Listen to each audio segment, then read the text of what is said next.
Well, we almost had a quorum, and then we lost our tabaxi. As the technical nightmares continue tonight. That new intro is pretty sweet. Yeah, that's not bad. Yeah, I was originally going to build like a unique intro for each of the games, but I was like, that's a lot of maintenance and a lot of work. So I just built like a general intro, because it's Sunday nights are my busiest nights because I run an 11 to 2, then 4 to 7, and then a 7:15 to a 10:15 game. So Sunday's one of my more busy nights at this point. We'll give poor Spot an opportunity to come back. I don't know what happened to him. He didn't say anything in chat. He just dropped. It was loud noises. You scared him. He's a cat. Wow. It makes sense. Yeah, it makes sense. Or somebody set a zucchini on the ground. He just happened to turn around and see it. See if he said anything in Discord. Oh! Evidently his PC's now giving him a problem, so he's going to try his phone.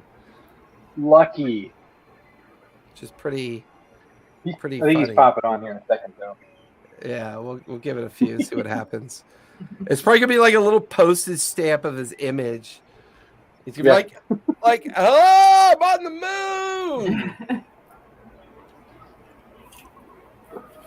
moon! Oh, don't do that to me, Puck. You freaked me out.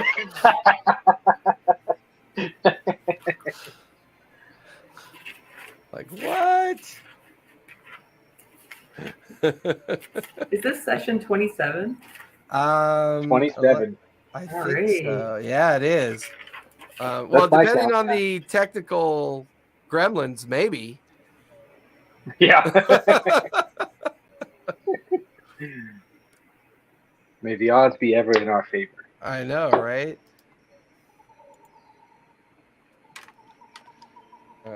My guess is that Winter is asleep. Hey, the parents are here, though, so... Yeah. This will be the least chaotic session ever.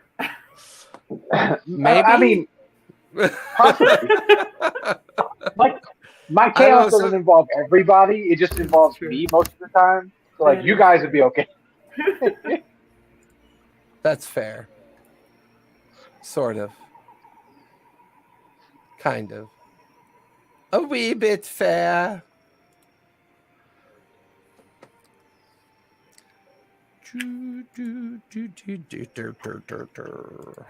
Oh, there's the one. The 4cam. Give...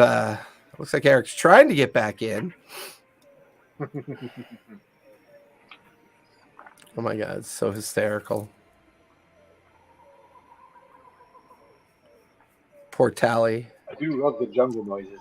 Yeah, she's back. Sorry. What happened? Everything okay? Yeah, my dog is behaving very oddly. I thought something was wrong or something. Circling me and crying, but I was wondering whose dog that was. Oh shoot! Yeah. The one time Jason had a dog outside his door, right?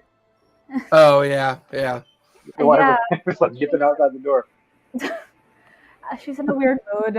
I'm just gonna. Where do you live? What area do you live in again, Tally? K-Town. Well, dogs get a little weird when they hear subsonic vibrations. So if you feel an earth tremor, thank your dog. There's a very creepy video that somebody posted about a dog in southern Turkey in Antioch. Spent 20 minutes howling, just like howling at nothing. And then 5 minutes later was the earthquake. Oh, there's a general consensus that our animals can hear the buildup of the vibrations because of the level that they can hear at versus the level that we can hear at. Jesus Christ. So, yeah, sometimes dogs are barometers, so keep an eye out. Well, if I randomly transition to like under a table, please understand. I mean, you are a gnome, so. It's in character, yes. Anybody pick up any fun new stuff last time? I picked up some fun new stuff. Well, when you When we leveled elaborate, up. what is oh for the level up? Yeah, that's right. Yeah, for the level up. I got fun new stuff. I got 2 more proficiencies, so I'm like, woo, yeah. Do you just Oh, that's pick right, up because you guys are level proficiencies all the 10 now, time? right? Yeah. 10 now, yeah. We just hit 10. So I've got. I mean, bards are just we're the jack of all trades, right? So we're proficient at being proficient. That's pretty awesome. Yeah, the jack of all trades is a pretty handy path to take. But I'm also Sure. like kind of sticking with that crowd control / second heal kind of role. Mhm. So Honestly, it's been deceptively helpful throughout. From seducing the marionettes to Very successful. forgetting everything about that. Was that actual seduction or just barely getting by? I don't know. Hey, Like, it that felt was- to me like it was more controlled. That was confidence and rolls. Yeah, maybe. I wouldn't call that seduction necessarily, but it was confidence and rolls. She's gonna kill me if we see her again. Well, I mean, considering the information that you guys have gotten so far, her and Mason and Devon are on their way to the volcano, or at least an area nearby, based on what you guys learned last time. how cartoonish is the idea of me just kind of pushing Devon into the volcano? I love it. Yeah, okay, That's not is that cartoonish I okay? don't at all. think anything about D&D could be Logical? called cartoonish. I think that would be like inspiring. Yeah. But I mean, knowing our luck, he would like turn into a lava monster and fight us. Dang it. Still worth it Ooh. though. I mean, it just depends on. Maybe it probably depends on where we sacrifice him. I'm sure, right? Let me write that down. No! Devon becomes lava monster. Become an elemental creature of all things. I am manifesting his death. I am secreting it. I am putting it into the universe. Yes. Your soul is mine. Wait, no. This one is. No, this one. No, this one is. No, this Wait, one. not you! Not you! Get out of the way! So evidently he's going with plan 3, which is his laptop. Says his phone doesn't get audio. He's updating his PC. Now he's got his laptop. I guess he's trying to get that to work. Fucking cats. Gremlins, man. I'm telling you, it's the Cheshire cat you have behind you now. Yeah, It's I know. smiling back there. It's Well, I bought these other really cool things for this dragon statue I have, the dragon head. They're these little LEDs that you could turn on and off, and they come in 4 colors, and they fit right inside the cavity of the head. And I've been toying with the idea of permanently putting those in there. The problem is the battery power doesn't last very long because they're designed to be used in lunar lamps, like the little air lamps, the celebration, the moon lamps that they use. Paper lanterns. Yeah, the paper lanterns. So they're very short-lived. They do have replaceable batteries, but I haven't decided if the battery cost is worth it yet. But I bought like 1,000 of them. Whoa. Because that's just the volume they came in for like $10. Oh, okay. And I'm baffled that people have the ability to manufacture anything in those numbers for $10. It just seems so weird to me. And each one, like when you pop them open, each one has like 3 little batteries in it, the LED lighting system, and I'm just the apex of our manufacturing capability as a species continues to amaze me almost daily when I look at this stuff, almost daily. But yeah, when you open it, you can see the 3 batteries, the little LED light. I mean, it's it almost kind of looks like an orthoscopic pill that they do now, right? Where they put the little wireless camera in it with the lights, and you swallow it, and as you pass it through your system, it's supposed to be a much more evasive way than the tube that they do through the scope that they put it through very painful areas, as they say. Mm-hmm. Depending on the procedure, uncomfortable to say the least. Yeah, very uncomfortable to say the most. The most. Oh my God, I'm so excited for Last of Us tonight. They finally get to Wyoming. Yeah. They finally get caught up to Joel's brother. How about the old bloaty suit? That was the coolest. Yeah, the bloat. Yeah. The big bad. That was like, I remember that guy from the game. I thought that was so cool. Mm-hmm. And then Rachel gets eaten and beat up by the child flicker. One episode, guys. Oh, you have? Oh, yeah. Come on, get on the train, buddy. You didn't play the game? No. It's a dark game. It's dark. I've seen a playthrough of it, but I haven't played it myself. Who do you watch for your playthroughs mostly, Xanath? I used to watch a lot of like Jacksepticeye. Okay. And I watched some Gab Smolders and a couple of other people, but I've sort of fallen off a little bit. Yeah. If you ever get a chance, I think he'd be more. He's definitely my style of watching. The Rad Brad. Oh yeah, I've watched him. Yeah, he's like very, very chill. Yeah, and he doesn't he lets you actually watch the game without a lot of like verbal overload. And he doesn't put himself on the camera, which I really like. That's it's just him playing without you having to know who he is. And he plays it as if you're playing it, like as if we like to play it. He doesn't play it like an ultra kind of hyperactive gamer style, if that makes sense, because there's some guys and girls that they do the camera that's like really distracting of them because they're doing their performance while playing the game, and it's just like that's never been my style. I like to watch the game being played, but not necessarily care all that much about the narrator to a certain degree. I like the face cam because I like to see like a reaction to something really shocking or whatever. It's cool to see their facial expressions. Yeah. But sometimes it does get overwhelming if they like talk over everything. Like one person I used to watch until he got super popular was Asmongold. I swear he's a corpse. Like when you watch him play, I don't think he goes outside anymore. I think what's that Japanese style of existence where you never leave your apartment or you never leave your home? It's got, and they're gamers, and it has a name. I just can't think of the name of it, but that's what it reminds me. Otaku? Huh? Not otakus. Otaku was just a general like nerd of everything. Yeah, that might be the reference. Yeah, that could be the reference.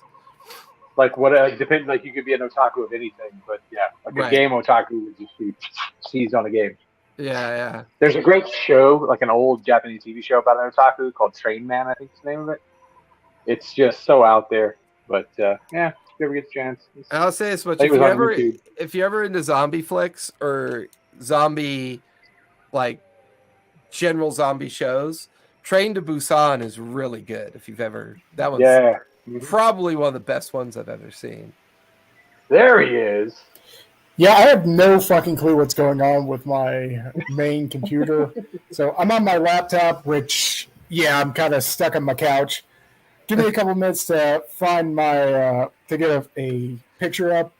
And you have exactly 2.5 minutes of time. And that is all you get. It would be the Catman's excuse to want to sit on the couch. That's so true. I'm perched on the arm. What do you want? It's my couch. My couch. Hey, I heard there's a Leonin around here. We might recruit him for our team. Well, I think since we're getting started a half hour late, we'll skip break today because we'll still have to wrap up at 7 because I have another game. at 7:15. Mhm. So I don't really have enough time to absorb the lateness tonight. Or we push until next week. It's up to you guys. Either one. We're I already don't really this have- far. Well, but we're a half an hour in, and I don't normally like to do that.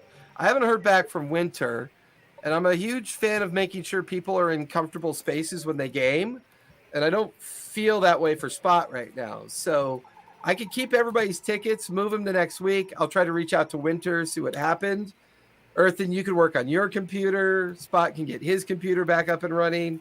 I'm perfectly fine with us just starting again next week. I'd rather start on time than be a half hour into because I've got no choice but to stop right at 7, and that makes me feel a little uncomfortable about stopping a half hour early of our normal playtime. Does that make sense? I tend can, to- I can go either way. I don't have a preference really. Like I'm okay to play, but yeah, this has been kind of stupid frustrating because Once again, that's why having your safe, reliable gaming environment is very important to me because I don't want people to play frustrated. So what are the that's why I got thoughts? my What do you guys backup. think? Do we start a half hour late, finish a half hour early? Do we want to just move it to next Sunday? It's your guys' choice. I mean, we're almost 30 sessions into our game. Nothing's going to change. So, but I do want the quality of our gaming experience to be what we expect it to be. He's just going to take this time to go right up that Devon lava monster. That's all he's doing. Oh no, that's easy. I got AI to build that. That could be built in like less than 2 minutes. So what's everybody's thoughts? I'm down for whatever. Xanath, I think Tally, we're what are all your down for thoughts? whatever. yeah, I think it's kind of whatever anybody wants to do. I'm fine with, I mean, we're already here, so I'm fine with going ahead, but if, you know, the Oh, preference- Sunflower's on her phone on Discord now. Oh yeah, let's see if she gives us some. So as long as we're okay with skipping break and stopping right at, I mean, we'll get 2.5 hours of game in if everyone's okay with that. Yeah, Sure. Okay. yeah. Cool. All right. As always, We I can want to manage make our sure. expectations. Yeah, I just want to make sure that everybody's comfortable and ready to play. Let's see if Winter gives us a heads up. Tally's dog might not be comfortable with it though. Oh. You're muted. And you know she's got a great monologue and she's muted. Yeah. Yes.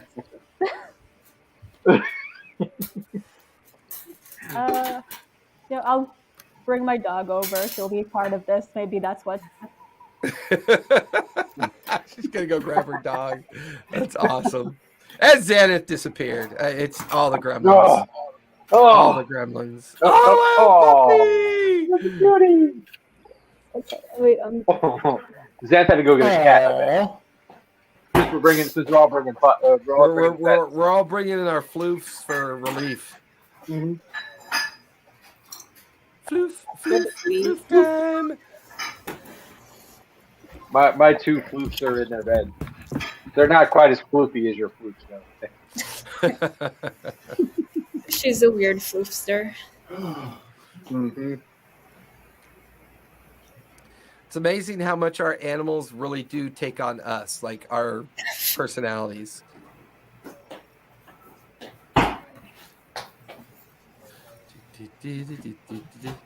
So what happened to your PC, Spot? Did it just go through a major update or something? All right. I don't think he even heard me. What's up? Did you ever watch Space Force? I didn't catch that. I couldn't hear the question there. Oh, what happened to your PC? Was it doing an update or? Well, I don't know because I'm actually on my laptop. I've got my PC in the background installing updates because it was weird. It was getting to a point where it was working fine and would just completely crash. So I did just fuck around with the memory on that. So it might be there's a DIM in there that it doesn't like. And I don't particularly want to diagnose that tonight. But yeah, we'll figure it out. But I'm going to I got my laptop set up on my desk. I may need to go fish out a spare charging cable in a little bit and bring that over, but for right now, I think we're all right. No worries. So, let's go ahead and recap where we last left off. The team, after rescuing Sawtooth's daughter and then escaping the Black Hand, were guided back to a point where Sawtooth had sent off his scouts to try to gather more information in regards to where the Black Hand had gone, as well as to scout out and make sure that those that work with the Black Hand, the individual known as Vassaric. However, this gave the team an opportunity to possibly recover a bit from the encounter that they had with the group. And I just imagine here, Tabaxi's stuff. I know. And the team came across, Sawtooth had come across a kind of secret ravine that held an entrance to what was called the Lineage Cavern. And this is the documented lineage of the Sawtooth clan, as well as the other lizard folks that have been here based on the information you learned almost a millennia since the time of Calamity. And here we begin to learn about a place called the Obsidian Gate, the ceremony to reestablish the Obsidian Gate, and how a generation goes by, and with each generation, a new priestess or priest is given the ability to conduct the ceremony and place the great rune stone within the gate, sealing it for another 100 years until yet another person with this power comes along to seal it again. We also learned that Sawtooth himself may well be half a millennia old, as he has seen many moons of Rudius over his lifetime. We also learned that Sawtooth's betrothed had resided at a separate village, the Clan of Wind, and it turned out that this village was specifically responsible for the curation of the egg chamber. This has been pilfered by Vassaric, and where we last left off, after learning the story of the people in the Lineage Cavern, we had taken a long rest, I believe, but right before that long rest, Xaneth had scried on the description of Sawtooth's betrothed, based on the fact that he had a necklace of hers, and found out that there is a entrance on the other side of the volcano that leads down into a series of caverns, and here a very large dragon guarding an egg cavern, as well as the there's Winter. There she is. We're guessing we're guessing you fell asleep. No, I actually picked up a shift and I didn't anticipate that we had a drill and my phone died. Oh no. I'm like, I got all the way here and I'm like, you know what? Better late than never. Well, don't forget your ticket when you get a chance. I purchased it. Okay, cool. You're good. I'll let the bookkeepers do the bookkeeping. I'm all happy. Well, I was just doing the recap because we were having technical difficulties. Earthen's computer died. Spot's computer died. Tally's dog was trying to warn the world of upcoming apocalypse, and then you jumped in. So we were just doing the recap about the discovery of the Lineage Cavern. Vassaric's plan seems to have something to do with the eggs that were taken from the Clan of the Wind, where Sawtooth's betrothed exists. And just before taking a long rest, Xaneth had scried on the opposite side of the volcano and had discovered the pit mine, the access point deep into the chambers of the volcano, as well as the dragon that was guarding the now pilfered egg chamber. And that, I believe, is where we last left off. You guys are outside the Lineage Cavern. Oh, actually, I think, did you do it inside the hut? Is that where you did it, Xanath? I think you did it in the hut, right? No, it was it was after the long rest. It was in the morning. Gotcha. Yeah. Okay. So it is now morning of, good Lord, what day are we on? Day 3. We're only on the morning of day 3. How'd that happen? Since we left this is day 3, like since we got to the underdwell, right? Correct. Morning of day 3. Or to the island, rather. Yeah. Since might be arriving day at the 5. underdwell or the island? I think you're on day 5 of arriving on the island, aren't we? Yeah, day 5 of the island, day 3 at the underdwell. Yeah. Gotcha. Yeah.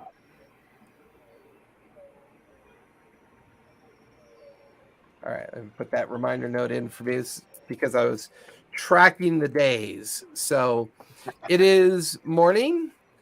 It's the usual kind of gloomy green haze that makes up a tropical forest and a tropical underdwelled jungle. Sawtooth and his daughter are kind of climbing out of the canopy of the tree as you all kind of come out of your hut. And after the scry effect, it's morning. What do you guys want to do? So we talked about trying to get to the wife, and we talked about trying to keep the eggs safe, and we talked about trying to get Vassarick. Right? I don't think we make a solid decision which direction we're going to go with that. No, so we didn't have a chance to talk after the scry, but I'll relay to you. I'm bleeding out of my face. I will relay to you guys what I saw. That it seems like the eggs and Nalith are being kept in the same place in the pit mines on the northwest side of the island. Huh. I can cast find animal of plant or plants if you remember any specific animal or plants. What is the range on like find animal or plants?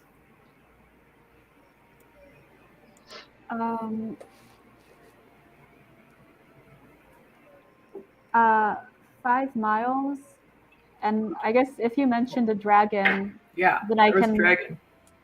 I can technically do primeval awareness within 6 miles now that we leveled. But after seeing you bleed from your face, I'm a little afraid of doing that. Yeah. Something on the island, maybe the thing in the center of the island, I don't know if it was attacking me or it was just like probing my brain, but I don't think I want to do that again. Having my brain up, being outside of my body was really dangerous. I don't know if it would be the same with primeval awareness. Your helm didn't protect you? No, Earthen. She's like wiping the blood off her cheeks. No, Earthen. No, it didn't. I mean, there was this like great villain in lore that wore this like magenta and purple helmet that helped protect him from things like that. My island doesn't work like that. Okay? Somewhere deep in the volcano is an old bald man in a wheelchair. I will have you, my pretties. I will have you all. Do you have a sense of what might have been the thing to hurt you? If I had to guess, it was so powerful. If I had to guess, I would say it's the thing. It's the thing at the center of the island. Oh God. Oh, but it shouldn't be able to attack, right? It shouldn't be able to reach out to us. It shouldn't be. Well, your god reaches out to you, right? Yeah, but this is a betrayer god. It's sealed away. It's supposed to be sealed away. Still a god. I mean, are they all powerful or are they helmets? It seems like, according to the lizard folk, maybe at least as long as we've been here, whatever has been holding him in bay has been weaker, and he's been more easily able to communicate or hurt people who, I guess, are unprotected or near him mentally. I've felt similar things when I've tried primeval awareness before, with both the turtle dragon, who threatened to kill me that way, and with him at certain points. So it seems Wouldn't that maybe be a good thing to bring the turtle dragon here? the thing that I spoke to in the volcano was very interested in the fact that I've spoken to the turtle dragon in the kind of way that makes me uncomfortable in maybe bringing them too close to each other. But maybe it's worthwhile asking him eventually. I mean, he wasn't super nice to me, but maybe somebody else wants to put themselves in danger this time. Isn't that what we do? It's what you do. I'm small. I'm trying to get away from Hey. danger. Collective we, come on. Yeah. So you said a dragon? Do you know what color the dragon was? Did I see Did what you get color a feel the for that? It mostly felt like it was in shadow. It was hard to know. All right, I couldn't tell. It was too dark. Was there any plants or any other type of being around there that maybe I could try and put a spell on without risking myself as much? I mean, I saw there were people down there in ropes or in chains. There was the dragon and the clutch of eggs, and then my vision kept moving through to sort of a prison with cells in the ground, and I saw Nalith, and I saw a collection of other people, a halfling, a gnome, and an orc. Oh, Maybe we should take this information to Sawtooth, Yeah. to Kargoth. I mean, at least he would be glad to know his Yeah, mate wife still is alive. lived. Yeah. Did they already climb away, or can we bring them back down? I'd say they were in the process of coming down just as you finished up the scry. They're kind of off to the side watching you guys have your private conversation at this point. Kargoth, The lizard folk kind of picks himself up, walks over, his daughter in tow. Yes, I did not wish to disturb you. I could see that you are busy. I thank you. As well, your secret is safe with us. Please don't feel alarmed. But we also have some information we'd like to share with you. I'll leave it to the one who found the information.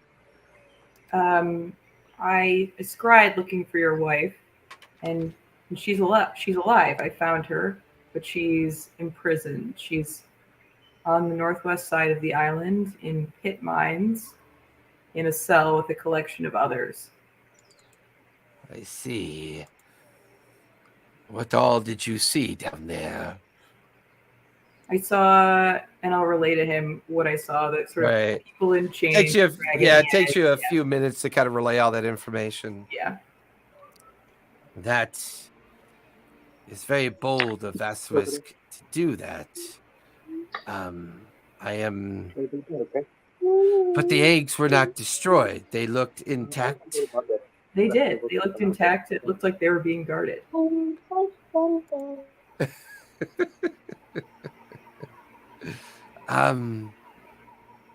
For what he would do great harm to us to destroy these eggs.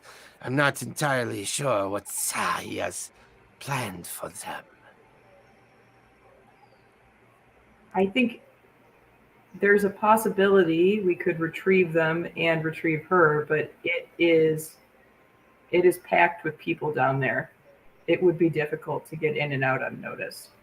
People in servitude, though. Yeah. And a dragon. Dragons. Overestimated, overemployed dragons. Well, I'm glad you feel that way. He watches his daughter kind of. You say that you think my mother lives, then? Yes, I've seen her. She was alive a few minutes ago at the time that I scried. I wonder what Vasterisk is doing down there. There is no way into the chamber outside of the gate. Perhaps they seek something entirely unique. Father, I say we travel back to the Thorn Top, gather our people. I say we help these people who have helped me. We go to the mine pit, free Mother, and discover what they have been looking for, because I know it's only but a few days until the ceremony. I feel that both of these things are connected. Perhaps they are doing something designed to weaken the ceremony, to cause chaos within the ceremony.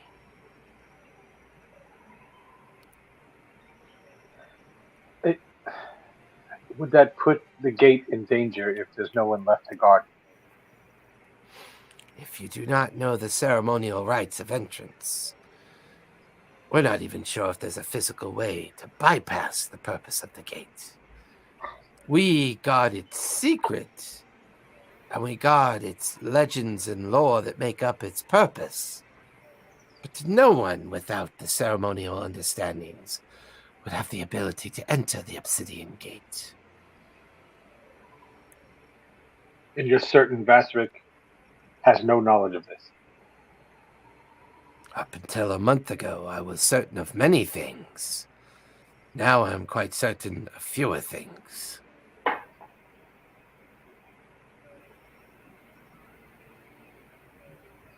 I don't know that I think it's safe, Scolari, for us to bring you to the mines. It seems like you're a crucial piece of this.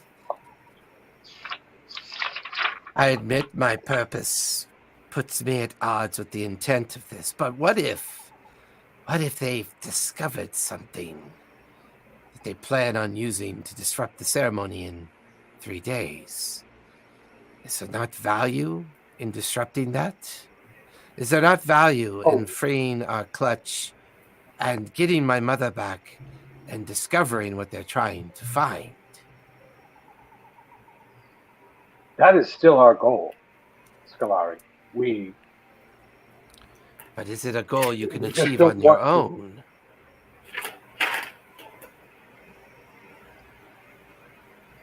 If we were to try and stop Vasterisk first, what confidence do you have that the other lizard folk might rally to you, to your father? If we could cut off the head of the Black Hand. They will seek guidance and leadership, whoever shows strength. I think the survivors would rally to my father for certain. Maybe. Can we lay a trap? Can we lay a trap for Vasterisk? How do we trap Vasterisk? He is clever and quite powerful. But his ultimate goal is to unite the tribes and open this gate. I think his So, ultimate goal what is if to we- subjugate the tribes and use his own corrupted intent at opening the gate and permanently leaving it open, I suspect. What if somehow the Sawtooth were to become corrupted by some foreign influence to the group and have changed their mind and be willing to parlay with the Black Hand? Is that something Vasterisk would attend in person? He would be threatened by the power that subjugated Sawtooth's clan that he was unable to subjugate. Like I said, he's clever. He would expect plans and assaults on his power in many different directions. Even now, we must assume he is gathering to assault our village. But was he not approached by someone, some foreign influence himself in the Coppermakers Guild Yes, that true. apparently changed his impression of the lizard folk situation on this island. How do we create this trap? What form would it take? We know, maybe we know people who he would have associated with above ground. If he's had spies in the city, he would also know some of our members have been noticed in those areas as well. I believe Winter was in the nearby the Coppermakers Guild area. She's been through there. We all had a run-in with Mason himself. We know there were 2 lizard folk who were even at the Coral Finger when we stayed in the city there. We have some connection to this theoretical corrupting influence that, at least on the surface, perhaps we could lure him into a small area away from the main army where we could take him on.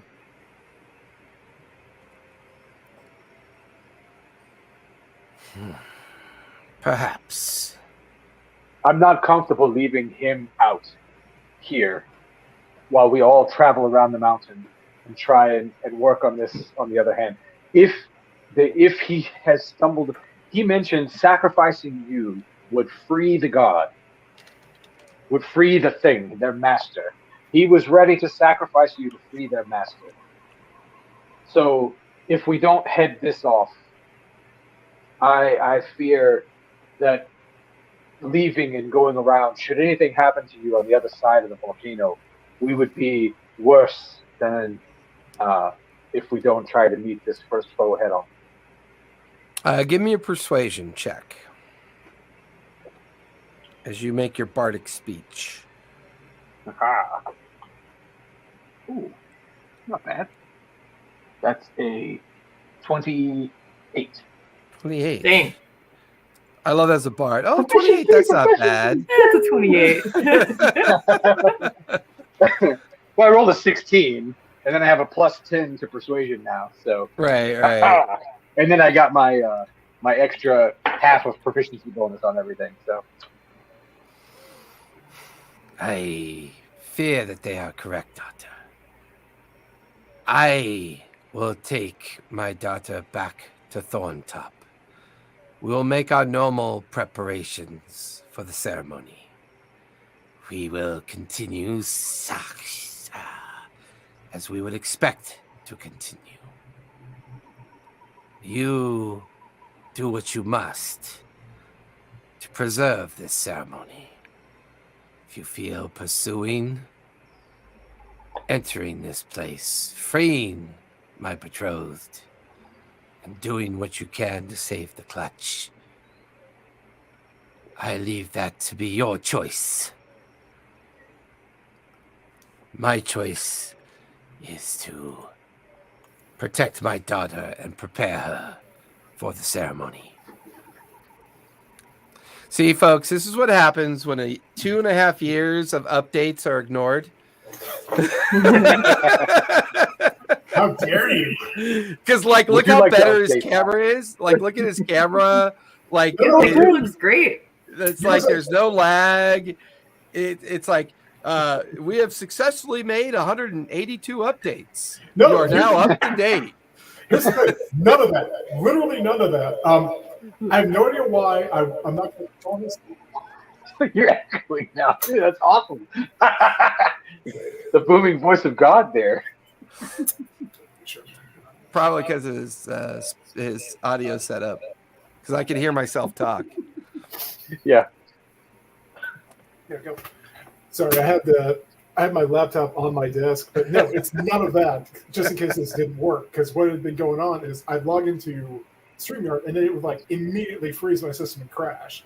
So I had no updates, nothing really, just some optional security crap. And I moved my webcam from a USB 2 slot to a USB 3, and it works fine. So I got nothing. Yeah, you probably have a bad USB port. Yeah, I mean it's on a PCI card, so who knows? Whatever. I'll do that later. Not PCI Express, PCI. So Spot, you want to take another go at that big black lizard bastard? Sure. Is that what we're doing? Come on, cat. I didn't even pretend that I was having like horrible seizures for like the last 15 minutes. They have a catnip, man. God. Give me your bag. Where's your bag? Open your bag. Let's see all the catnip. Come on, dump it out. Was channeling like the vision of a god through his physical form. Korgoth just kind of looks at the five of you and then looks at his daughter. His daughter doesn't seem convinced, but she doesn't really put up much of a fight. We'll stop him first, and we'll come back, and we'll go to the other side of the mountain. So Vasquez can't be far away. Perhaps I have no sense of or ability to track him. I've used my scouts, 2 of which came in and reported to me that they sighted him somewhere north of here some 2 hours ago. He is using the great river, the river of the Umgal, to follow its way towards Thorntop village where we reside, near the border of the volcano. We know he's at least going in that direction. you want to message Basilisk? Yeah. Can we message Vassar? What do you want to say? Certainly try. There's no reason. I mean, we've seen him. There's no reason we wouldn't be able to. If we wanted to set a trap for him, if we wanted to lure him into a trap, right? I think we need to send the message, hey, are you still interested in the Sawtooth clan? Maybe not that message, but... Yeah.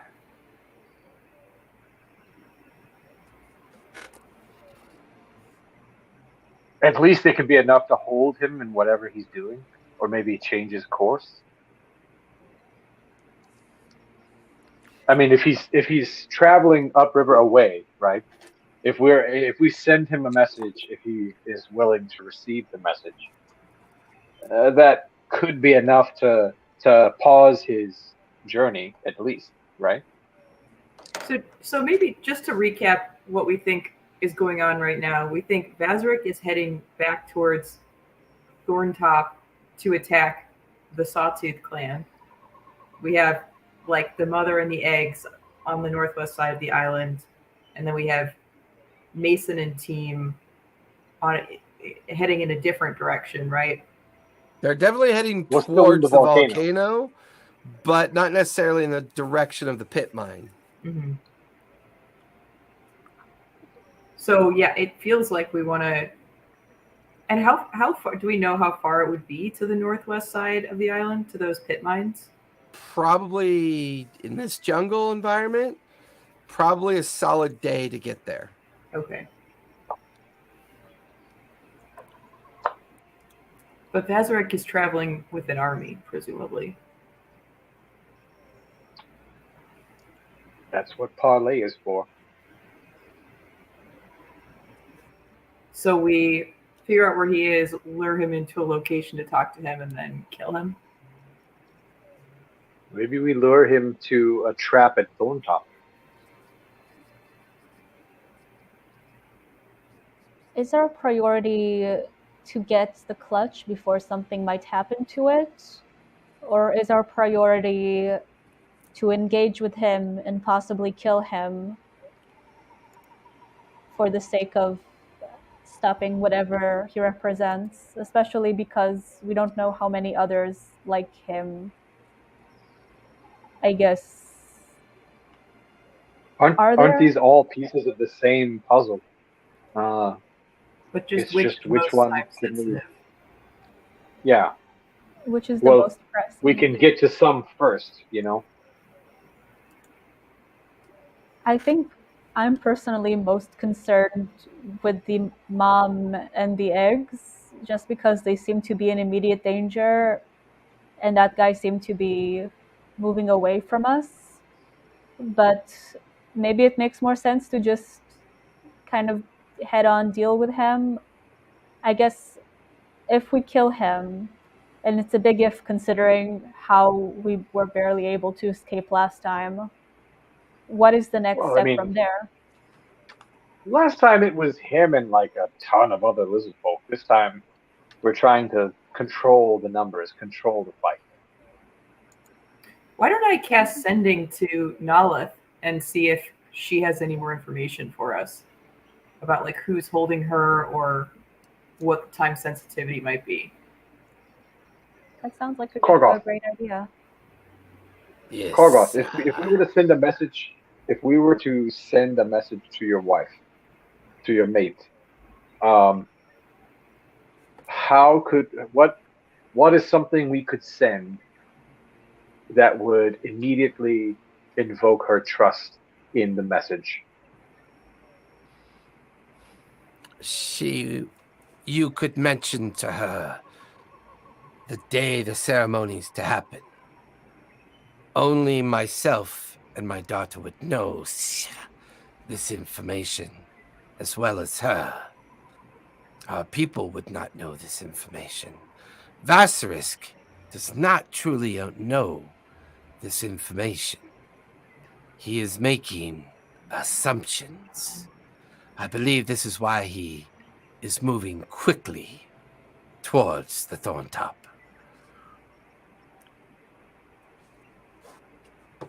All right. Why don't I send a message to Nala that says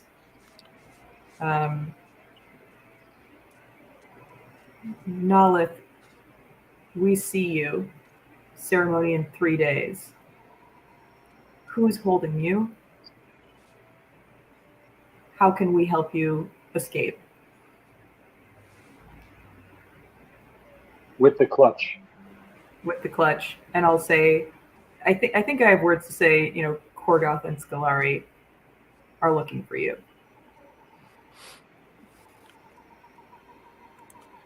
There's a slight pause, 1 or 2 minutes goes by, then you hear in your mind,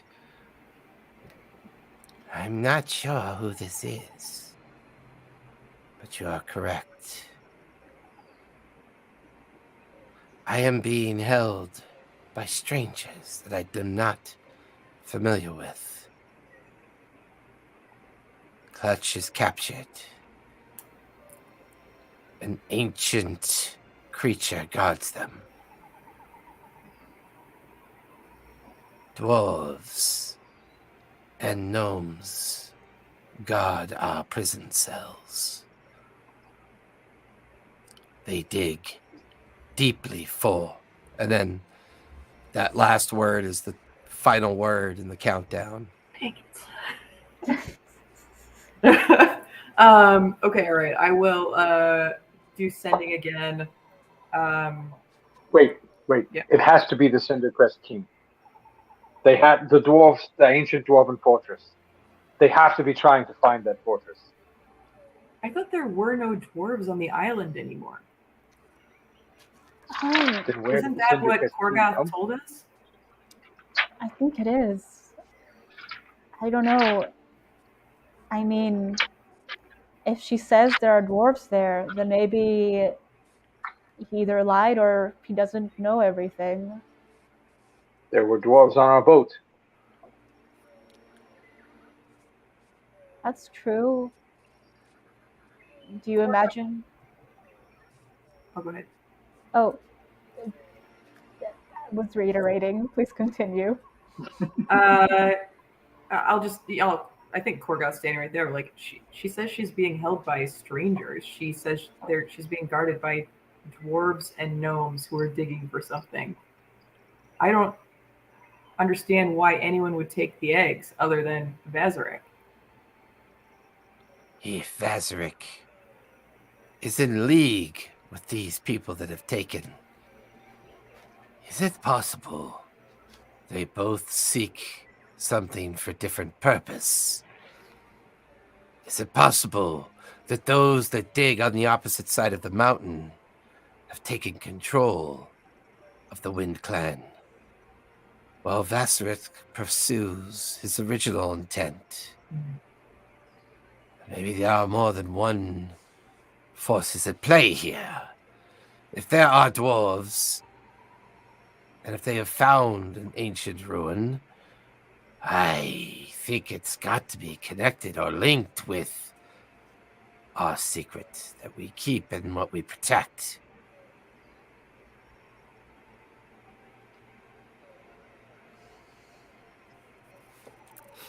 You watch as 3 very slight and slender Sawtooth Clan lizard folk, like you didn't even hear them. They just appeared out of the edge of the undergrowth of the jungle. They walk over. There's an exchange of lizard folk conversation, and he seems to tell them to do something, and they kind of disappear back into the jungle. It would appear that Vazarik has shifted his pace. He now floats on the river Umgom with about 20 ships, or river boats as your people would call them. He seems to have gathered all of those that he has subjugated and is now less than an hour away from the Thorn Top. Well, good. How He's on far a are boat. We can handle that. We can handle that amount of people. We can't fight the whole flotilla, but we can attack the one boat. You speak of timing with such certainty. The river from here is an hour's journey in the undergrowth, unless you have some kind of miracle that can get us there faster. I have Longstrider. I am unfamiliar. What is this? And I can fly. On the 3rd level, I can touch a creature and increase its speed by 10 feet. And then I can do it for 3 people, or for 3 creatures. How long does it last? Touch 1 hour. So, assume we could travel swifter than the rivers. If we can get to a crossing point before they approach the Thorn Top, we ambush them, or we only target Vazarik? We only target Vazarik. What can they do from the other boats? If we target Vazarik, we concentrate all of our force on the one boat with Vazarik. They see you, Sawtooth. They see you leading the clans on the fight against him. So when we are successful, who will they rally to? Give me another persuasion check. He's a little dubious of these plans. Lots of detail, but not a lot of certainty. Oh, even better roll than last time? That's a 30. That's a 28. That's a 28 plus 2, so that's a 30. Or an 18 plus 10 plus 2, so. Well, We are gods, Vazarik! No, Grogov. Yeah. Well, how about assassinating him? Does it have to be a straight-on confrontation? We do have an assassin in our payroll currently. Maybe just getting him out of the picture is enough for now. What? Wait. Oh, hey. Are you speaking If about we- the Elendril, Winter? Is she the one that you think? She'd be the better choice for an assassination, but I was thinking about the cats. Oh, I would imagine wait. he is good at stealing things. How, if we could banish him from the boat, would he reappear on the boat or reappear in the space he was?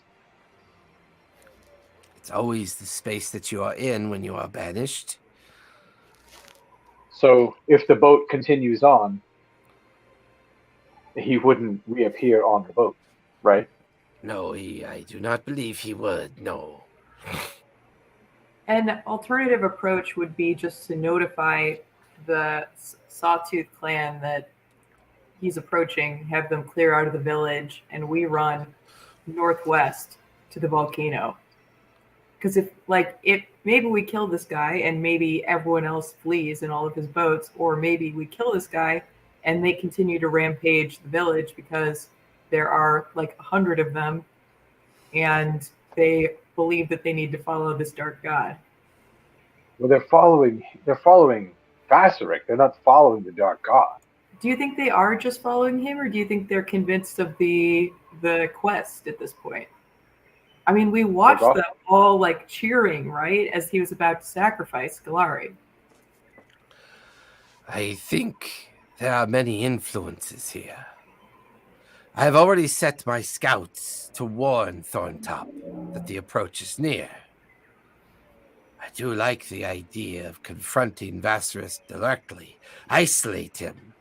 Maybe destroying him weakens their position and therefore gives us more of an opportunity. But with so many boats, so many that are under either his influence or the influence of those that seek to maintain the influence of those that seek to undo the Obsidian Gate, I fear we lop off one head of a Hydra and two reappear. But it might be worth testing to see if this is true. There is a junction in the river. If we can get to it before their boats get to it, we could set up a planned ambush for Vasaris and sever the head from the snake, as we like to say. The reaction should be immediate by those that serve either him directly or serve the notion of the influence of this place. Either way, the distance between the spot I believe we can ambush them and the journey to Thorntop is less than 15 minutes at that point. So we only get one shot at this. Well, We gotta go now. You changed into a flying dinosaur thing last night. Yes, I did. Is that capable of carrying someone? I can carry up to 2 individuals when I'm in that form. I can fly. If you can carry 2, how many in your tribe can do that? Oh. It is inherent to my lineage. It is part of the pact that I made with Melora. So with 2, and I activate my ring, flying there must be certainly faster than trying to traverse this jungle, and it saves us from having to burn our powers before we have this fight. We don't know what we're going to need in this fight ahead. That would be a true statement. Plus, my daughter has some skills with the natural arts.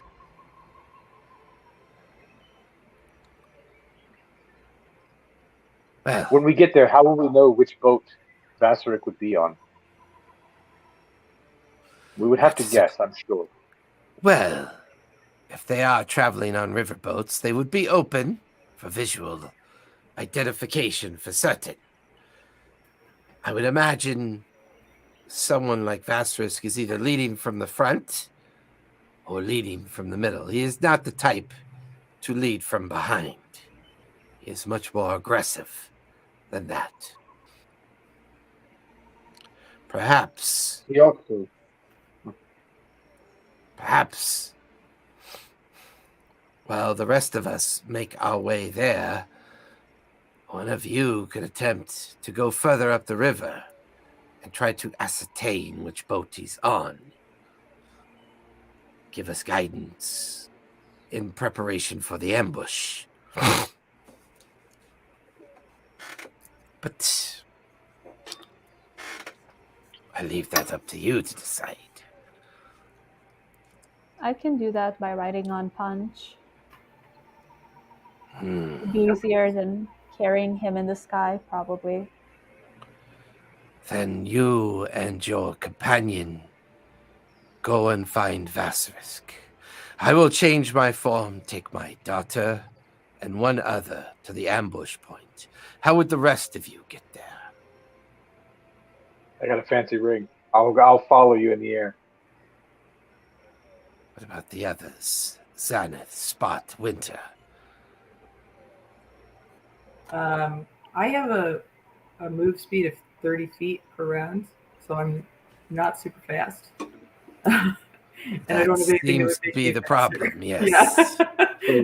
So you want to ride the I would lizard love folk to to have a ride Renaissance? if other people have ways to move fast.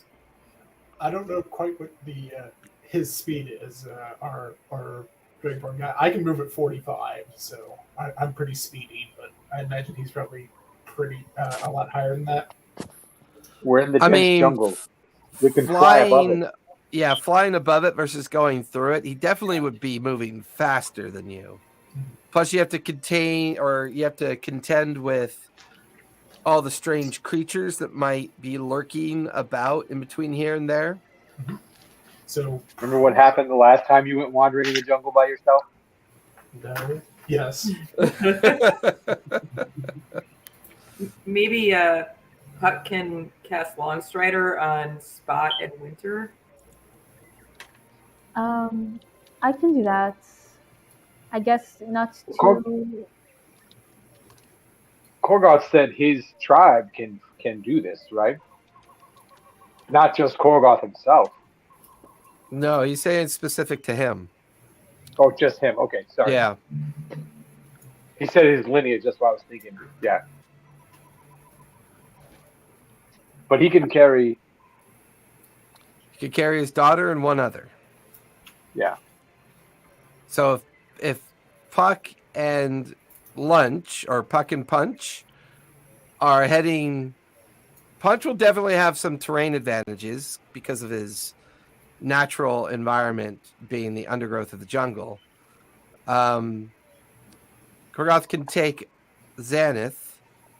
That just leaves Spot and Winter. If Puck casts Longstrider on Spot and Winter, they could move very swiftly to keep pace, but anybody flying would definitely make it there first.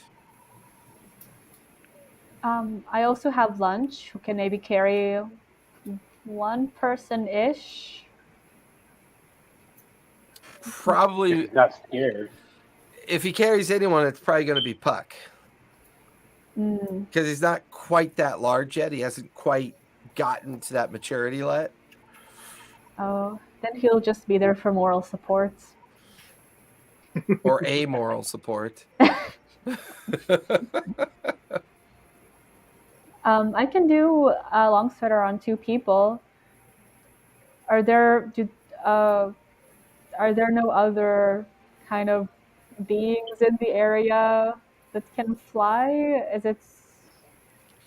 We have what we have, unfortunately.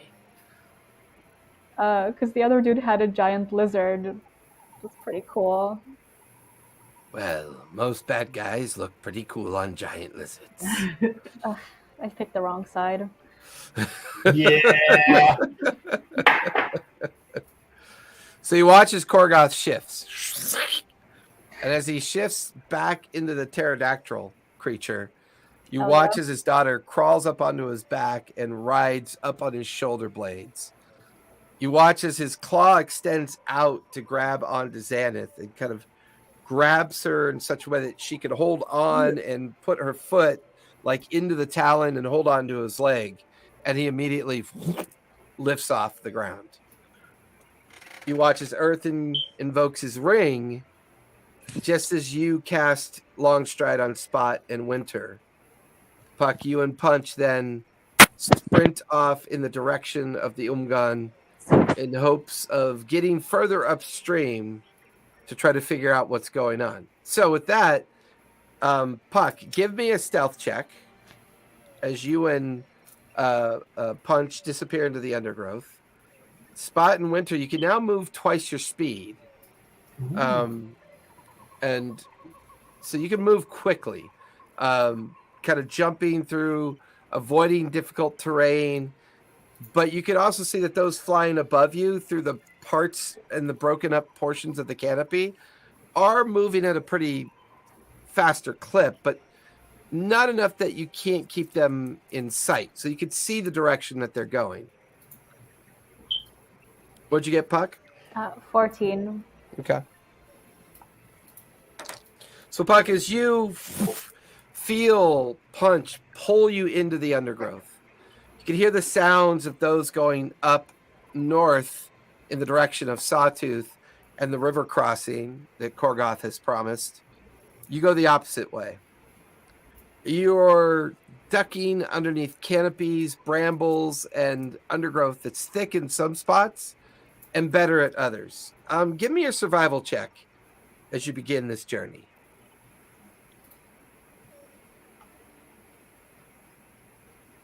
16. 16. You find enough of a clearing in the undergrowth to pursue a direction that you feel is correct. Every now and then stopping, trying to ascertain different river-dwelling creatures that might come out of the river and up into the undergrowth as possible trails that you can follow. And you find, after about 20 minutes of traveling at this exhaustive pace with Punch, where Punch is just flat out running as fast as he can through the undergrowth, you can smell water. You can smell kind of like that frosty smell of damp in the air that's mixed with humidity. And now you can hear rapids as well. You can even hear the sounds of lizard folk speaking with one another. And it's at that point that Punch breaches you out of the undergrowth, and the two of you sit there staring at a flotilla of about 35 riverboats that are moving quite swiftly downriver. They're maybe upstream about 1,000 feet or so, but the distance is closing. You begin to stare at the different river boats and trying to find which one contains Vassarus. Go ahead and give me perception. With advantage, because I'll say you're hiding in a somewhat elevated part of the river at this point. 19. Okay. Nice. The 12th boat seems to be the largest of the river boats. Each of the river boats seem to contain anywhere from 10 to 15 warriors. But the 12th boat is double the size of the others. You can see a retinue of about 50 warriors. And what really catches you off guard is that shackled in large chains at the back of the larger riverboat is a triceratops. And you could see that on its back is a mounted platform for people to ride on its back. And then the large size of Vassarisk is kind of meandering around. You could see, because he's a foot taller than the others, and you can hear him motivating the other lizard folk. There are at least 8 different banners, kind of like pennants on each of the different groupings of the riverboats. All those that he seems to have control over are here. They're all part of this flotilla. As you continue to count and observe and count and observe, There's well over 250 warriors within this flotilla. Oh, And Vassarisk seems to be on the large boat, which is the 12th one in the order of the flotilla. And, 900 feet, 800 feet, time keeps going. And then now you're watching the flotilla pass you slowly on the river. Okay. I send Punch to find the others and tell them what we've found. And I'm just going to follow them from the background and see what else I can ascertain about them. Okay. For those of you flying or passing swiftly in the lower parts of the jungle canopy, it's about 30 minutes into your journey when Korgoth settles down on an edge of the river that it's an embankment that arcs out amongst some rocks and other protrusions. It creates a natural kind of pinch in the river that is only maybe about 50 feet wide. And based on the scout's description, most of the boats would be able to pass by here in 1s and 2s. This appears to be the choke point that Korgoth was intended everybody to see. It's heavily overgrown on both sides, but beyond it, it opens up into like a series of tributaries. And then off in the distance, up above the tributaries, up amongst some cliffs and trees, you could see the outline of Thorntop. Maybe made up of about 30 or 40 buildings. But you're so far away, you can't really see much more detail than that. So if they make it past this point, it's only about 15 minutes in the tributaries to get to the base of the cliff where Thorntop is built into, and the jungle that edges the section of the cliff as well.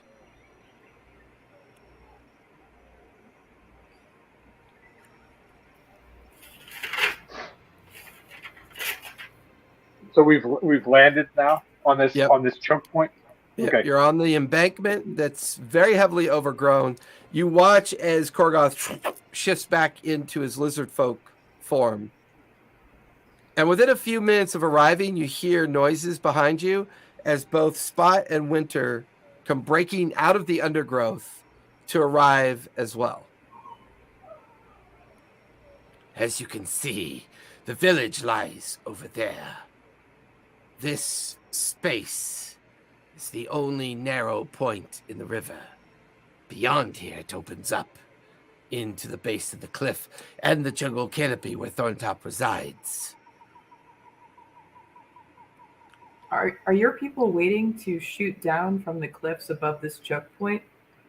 They have taken up defensive positions to do what they can.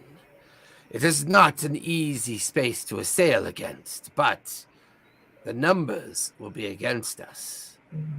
I only have 35 warriors that can stand in defense. And also for the first time, because of the way this opens up, off in the distance, you could see the huge 8,000-foot volcanic mountain in like a misty hue of green and grays. Thorntop is only about maybe 3 or 4 miles from the beginnings of the roots of the mountain. But because this opening of undergrowth and canopy and jungle, and you have this ability to look over to the cliff face and then up and over to where the huge shadow of the mountain is in the backdrop.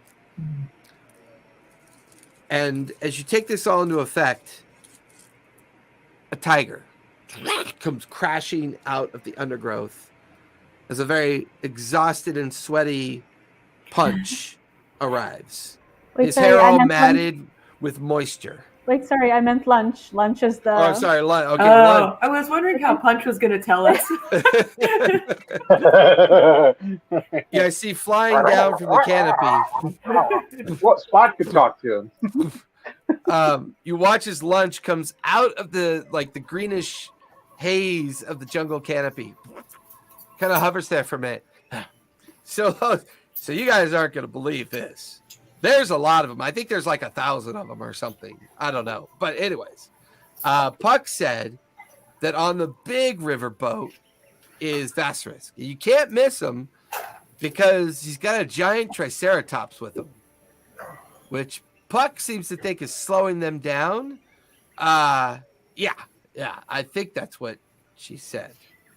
But she also said, "Don't be stupid and get going." But I don't know. But yeah, they're not that. He's like flying there. Puck said that she's gonna trail them from behind to keep an eye on them. How many minutes away are they? Well, maybe 10 or 15. Okay. I'm not an expert, but that's what Puck felt. Can I look around and see if there's any rocks that could further narrow, like something that we could detach from the cliff face to further narrow this portion of the river? Well, you guys are on embankments, so you're not on the cliff. The cliff is further down the river tributary. So all around you is jungle growth and trees. In the water itself, there are protrusions of rocks coming up out of the water that create that 50-foot gap in the river. Are we hidden where we are? You're kind of in the open a little bit right now. Okay. So I have Moonbeam, which is like it's a wide radius. It's not 50 feet, but it could catch a boat. But I think if I pop it up too soon, Vasterisk might try and turn around. If he alone turned around, we could be okay. Because we don't want to fight the 1,000. Lunch says we don't want to fight the 1,000 boats. We just want to fight the one boat. Hey, out of curiosity, sorry you can do this. Ignore me for a minute. Apologies. Oh, that's easy, Cat.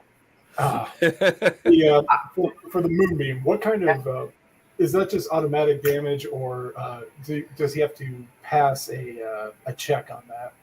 They have to roll a saving throw, and if they succeed, they take half the damage. Okay, what is the ability on that? It's con saving throw. Okay, because what I can do is we can maybe stack effects. I can do a Fey touched. I can throw a dart or something at him, and if it connects, every time I hit him, I do 1 extra d6. But I can I can disadvantage him against a particular effect. So we could do that. It only works on one creature, but we can disadvantage the big guy with something like that. Yeah, that would be awesome. Yeah. So what do I do? Do you want me to go let Puck know that you're setting up the ambush and she should get here before, or she wanted me to come back once I talk to you guys? Yeah, I think let her know where we are and bring her here, right? Didn't she make that fog cloud when we were at the other place? Could fog would really be our friend right now, as long as we know where the big boat is. We can't see through the fog, right? We can go over the fog. Yeah, but you can't see into it. It would be too dense. It's kind of the purpose of the spell. Maybe after we start the attack, we would need that fog. Yeah. I also have, this is also a concentration spell, but I have greater invisibility. If someone wanted to be invisible and try and jump on the ship and just like stab him in the face, we could try that. Like I said, in the face, yeah, the neck, the loins. You're giving him all the ideas. Yeah. So the tabaxi's behind you going, ooh, ooh, I can Yeah. I can fly over them. I mean, I'm pretty stealthy. I don't know about this guy. At least I can get some range on him. But I also could possibly try to hold his boat, like to impede just that boat. I can try to use banishing arrow or seeking arrow, which will seek him out if I know what he looks like for like the past minute, but I'm pretty sure we all do. Or I can use banishing arrow to like send him back to where he was. Yeah. Well, if banishing arrow would just make him disappear, Yeah. and then a minute later he's going to reappear In the water. in the same place, right? right in the water. Unless they like stop, but I mean, I don't know. is the plan The basically current we is all need to carrying strike him, at right? the same time, right? Uh-huh. So, I again having an idea. Is there anything around that would be really, really bad for him to fall on from, let's say, a height of 30 feet? They're rocks. I mean, there are rapids. It's the rapids along the embankment that create that choke point. The river is maybe under normal circumstances relatively evenly flowing, and it's maybe anywhere from 100 to 150 feet wide. It is a major river that cuts through at the base of the volcano and the jungle that's here. And that's what makes this choke point so interesting. From the embankment for about 30 feet are rocks and rapids. On the other side of the embankment, you can see more rocks and rapids. And then in between, a 50-foot wide section of water that's relatively calm compared to the rapids.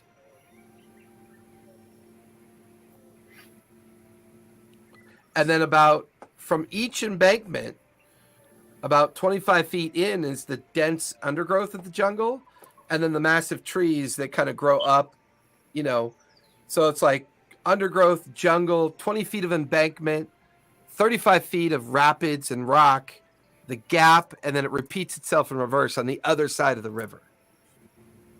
Hey, lunch. Yeah. I was just getting ready to... You mentioned a triceratops. Did it look happy to be there, or was it more like... Oh, yeah, I was ecstatic. I'm sure it was having a party. I don't know. I don't talk to triceratops. Yeah, but is it enslaved? Is it, I think because I think he rides it, is what he does. I could possibly change that into something else.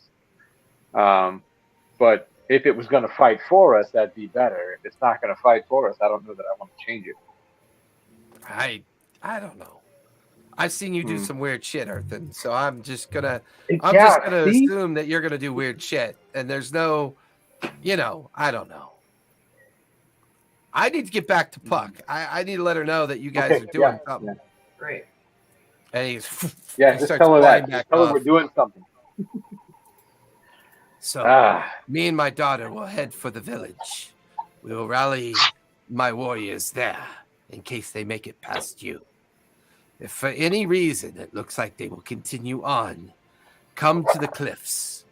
We'll know who you are. Get there as quickly as you can, and we'll set up our defenses there. If you're successful, send me a message, and then I will rally my forces to come and meet you back down here. If I do not hear from you, I will assume you are unsuccessful and you've been compromised. And me and my people will do what we can to prevent their assault. Of course. Well, gang, we ready to do this? One more thought. There's a bunch of, it's like this sort of like choke point, and then there's like undergrowth and trees. What if we throw down a couple trees across like the length of the river? Yeah, get some trees caught in the rapids. I'm just trying to figure out, anything to make it like more of a choke point, or to like stop them all together, or have them crunch together. I know we're trying to get this one guy ideally, but it would be great if we could beat up a bunch of dudes. How fastly can we cut down trees? I am not the strongest here.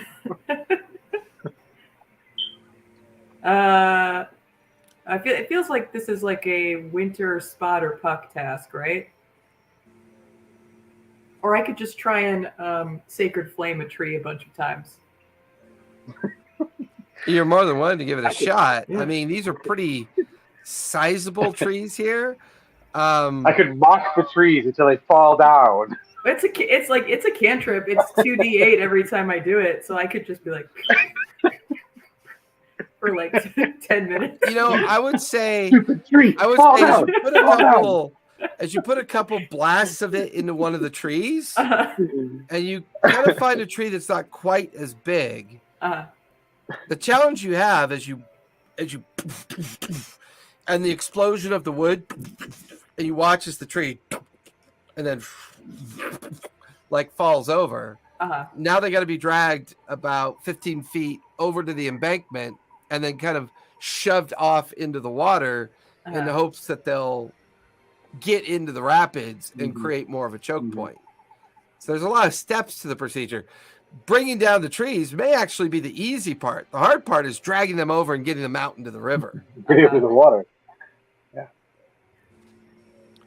But whether or not you have enough time is another question. Before long, Puck, as you're watching and keeping an eye on this massive flotilla gradually moving down the river, Punch comes back, finds you. Yeah, so I told him they're coming. I said that you said that there were thousands of them, and that the big boat with the big dinosaur on it is the one that he's on. I'm not very good with math, so I just assumed there were thousands. Am I right, or am I? Sorry, I don't know. You're on mute.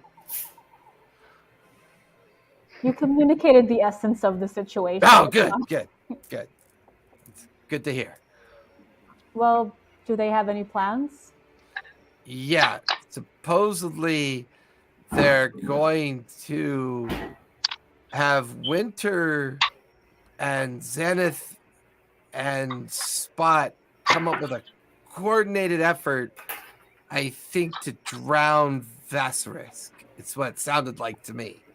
Either drown him or send him someplace he can't come back from. I don't know. It sounds very complex, but it sounds like they got a plan. Well, I guess we have no choice but to trust them and have a good escape. Oh, I didn't say it was that good of a plan. It sounds like they got a plan. Well, I'm going to find plants to see if I can find any poisonous plants around here. Do you mind just continuing what you're doing, keeping an eye out, being stealthy, all of your specialities? Sure.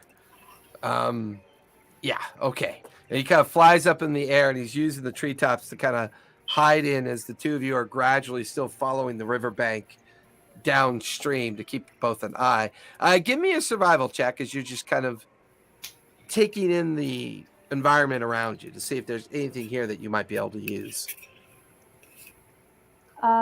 11. It's not really flora or fauna that you're become very aware of. This environment is still relatively new to you. Some of the plants look dangerous, but you're not really sure which ones.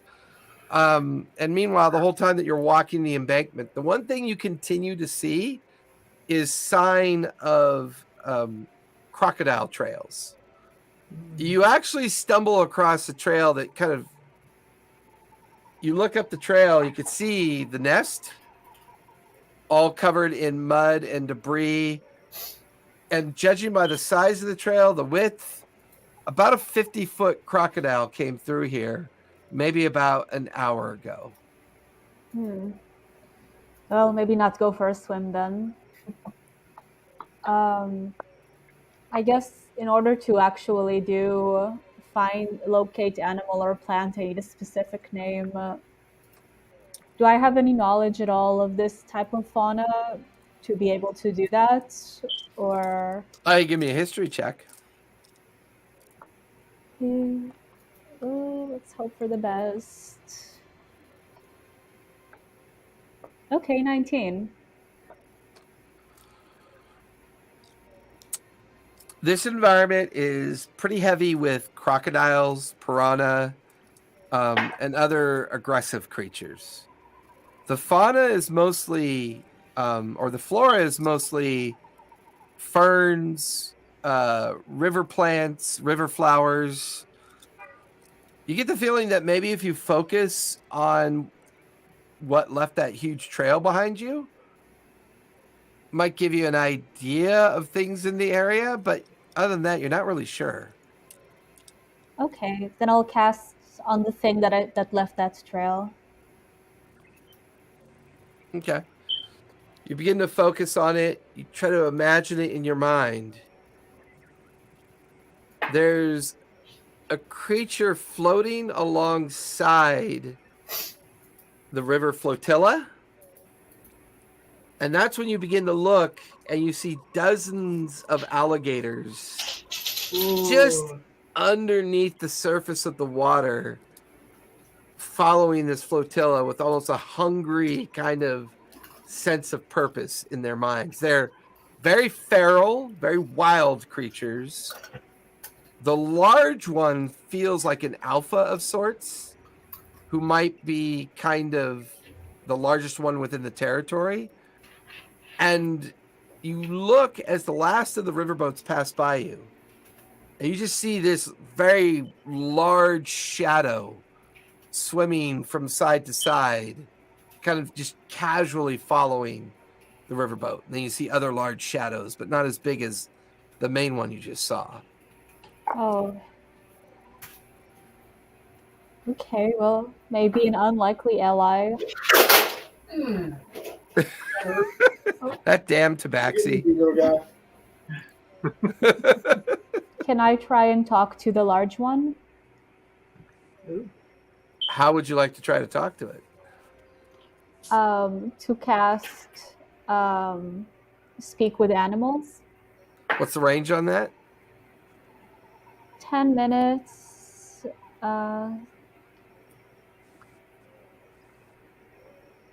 Is it a touch? Or has it got range? It doesn't really say, but I assume that because it says communicate verbally, I have to be within sound range. Well, it should have range in the spell. That I know that spell has range. I just don't know if it's 30 or 60 feet. Oh, the range itself. No, that's hold on. Doesn't make sense. I know that there it is. Thank you. Yep. It is self.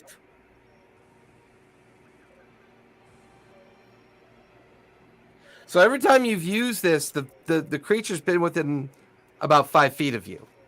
Yeah. So if you yell towards it, it might expose you. Okay, then I'll maybe wait a little in the shadows before attempting anything like this. Or, I guess, is it behind the flotilla? It is. You're watching it get a little further away from you. All the shadows are mixed within the rear portion of the flotilla. So it's behind it for the most part.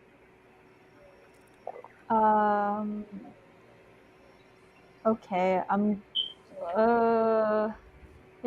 I kind of isolate one that might be a little bit easier to talk to without... Sure, there's at least one or two crocodiles that are nearer than that one.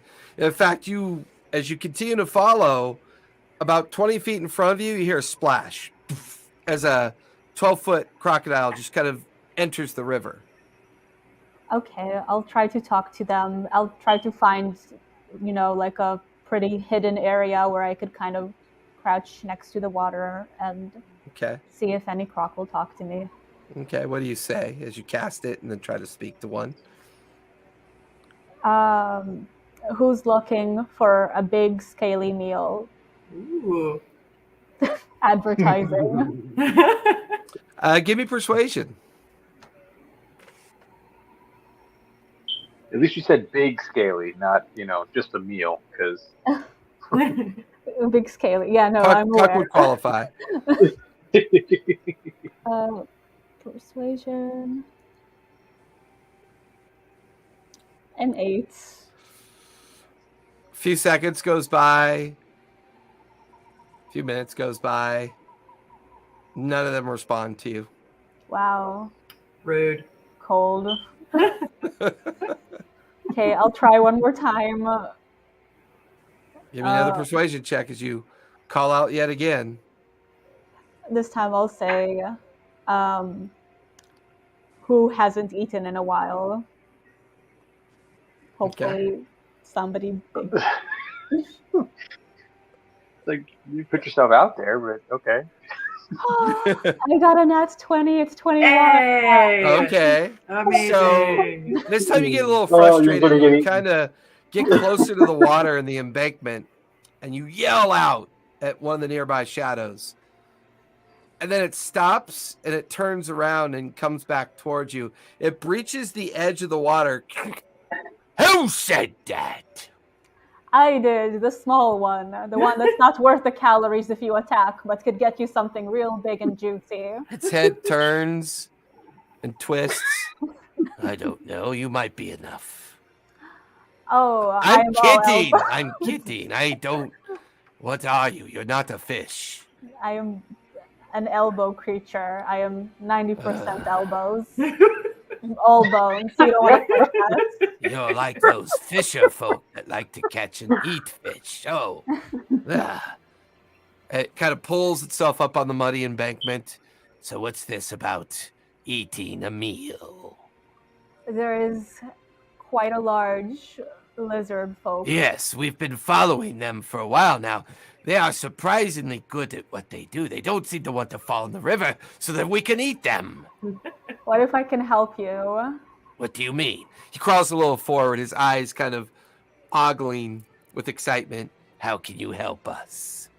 If you help us stop these boats and rock them from side to side, just make their life as a living hell, I will make sure that as many of them jump into the water and fall in. I will light their boats on fire for you.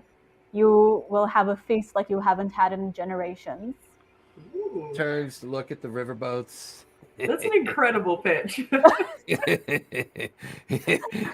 I'm not sure what a laughing crocodile sounds like, but it's just like teeth and smile as he says, That big bellow. yeah, like, okay. Well, one of my mates out there, he's quite big. He kind of tells us and bosses us around, tries to tell us what to do. So you're saying we should be able to tip those boats then? If you wait for my signal, What's your signal? I do like a funky bird call. I've eaten one of those birds before. That's quite enlightening. Okay. I'll go see what the others say.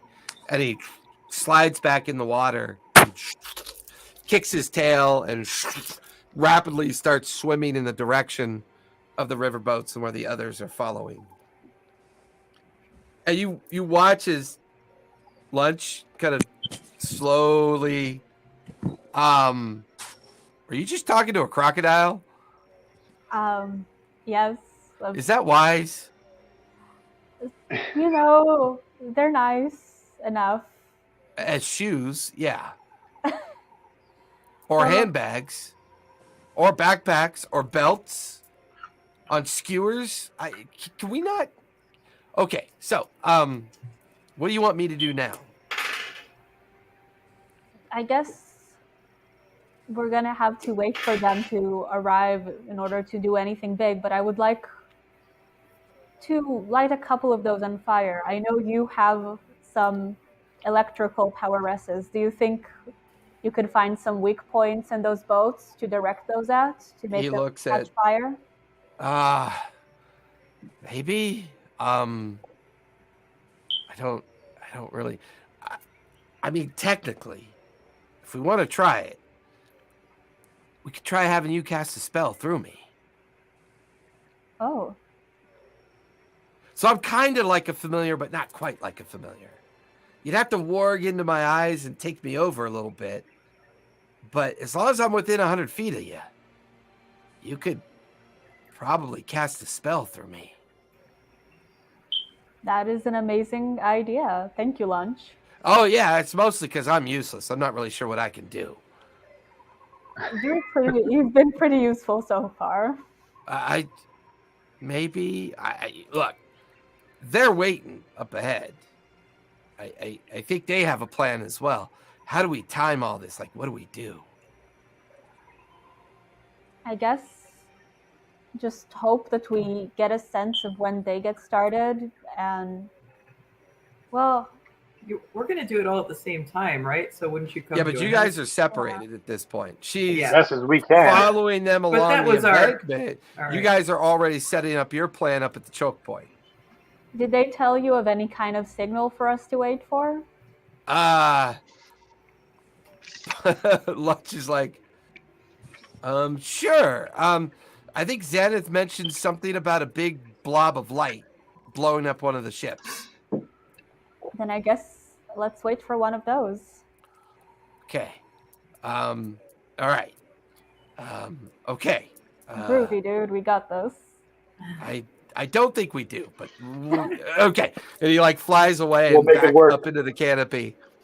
For those of you down at the choke point, how are you setting things up? Because all of you can hear horns Mhm. up the river, maybe Hey, about Winter. 5 to 10 minutes away. Hey, Winter. Remember when you were on that tiny little boat and we were all about to get killed by raptors?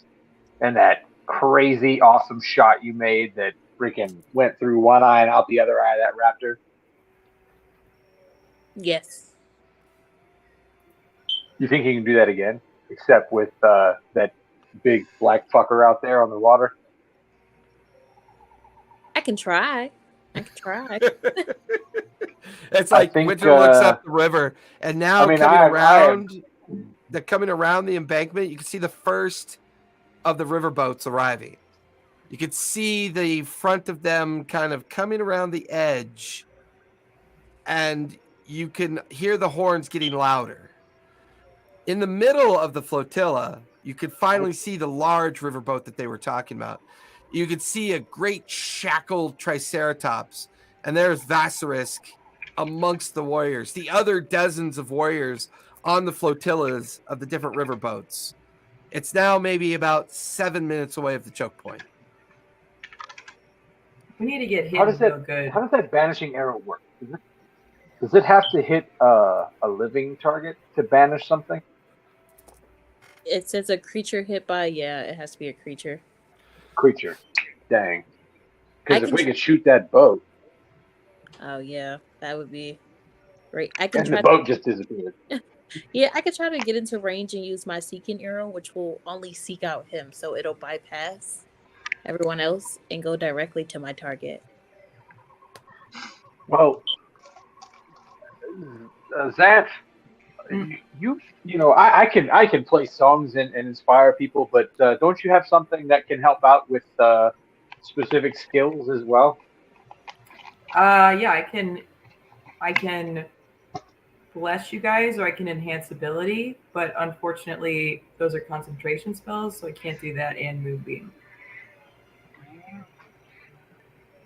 Well, you would only need the ability for as long as you need to make the shot, right? Spot, what's your passive perception? Let me check. Because I think it's pretty high, isn't it? I think it's like 17, but I don't actually have my D&D window open because of all the problems I've been having. I thought Xanth had the highest, actually.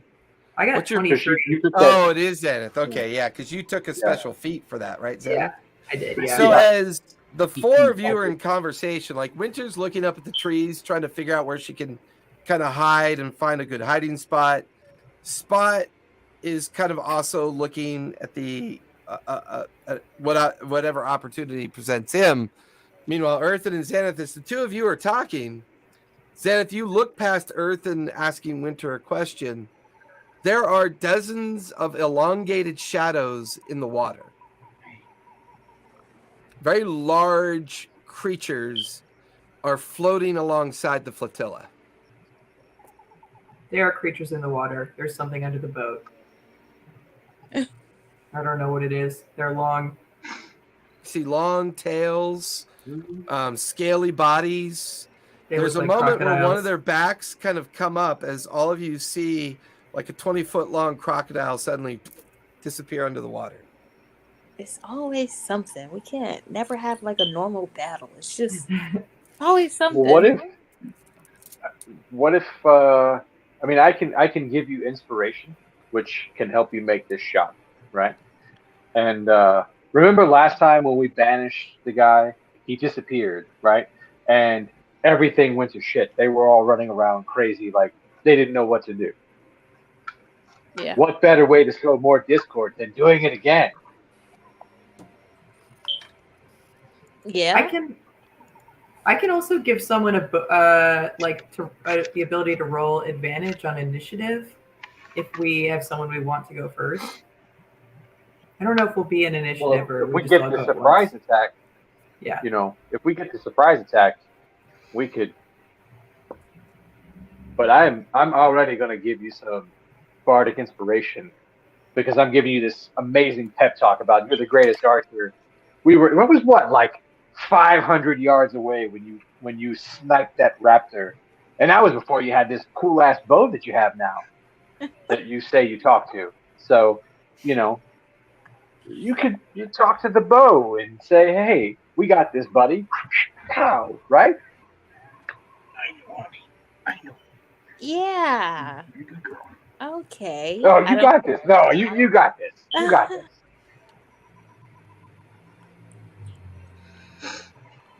Okay. I feel in the pep talk. I can give it a try. Let's find you a good spot to hide, though, because you're going to need that range. Give me your survival check Uh, for you, Winter, as you begin to look around for a good spot to. Because you're going to want height, because you want that advantage. You're going to want a good line of sight. So what'd you get? 13. 13?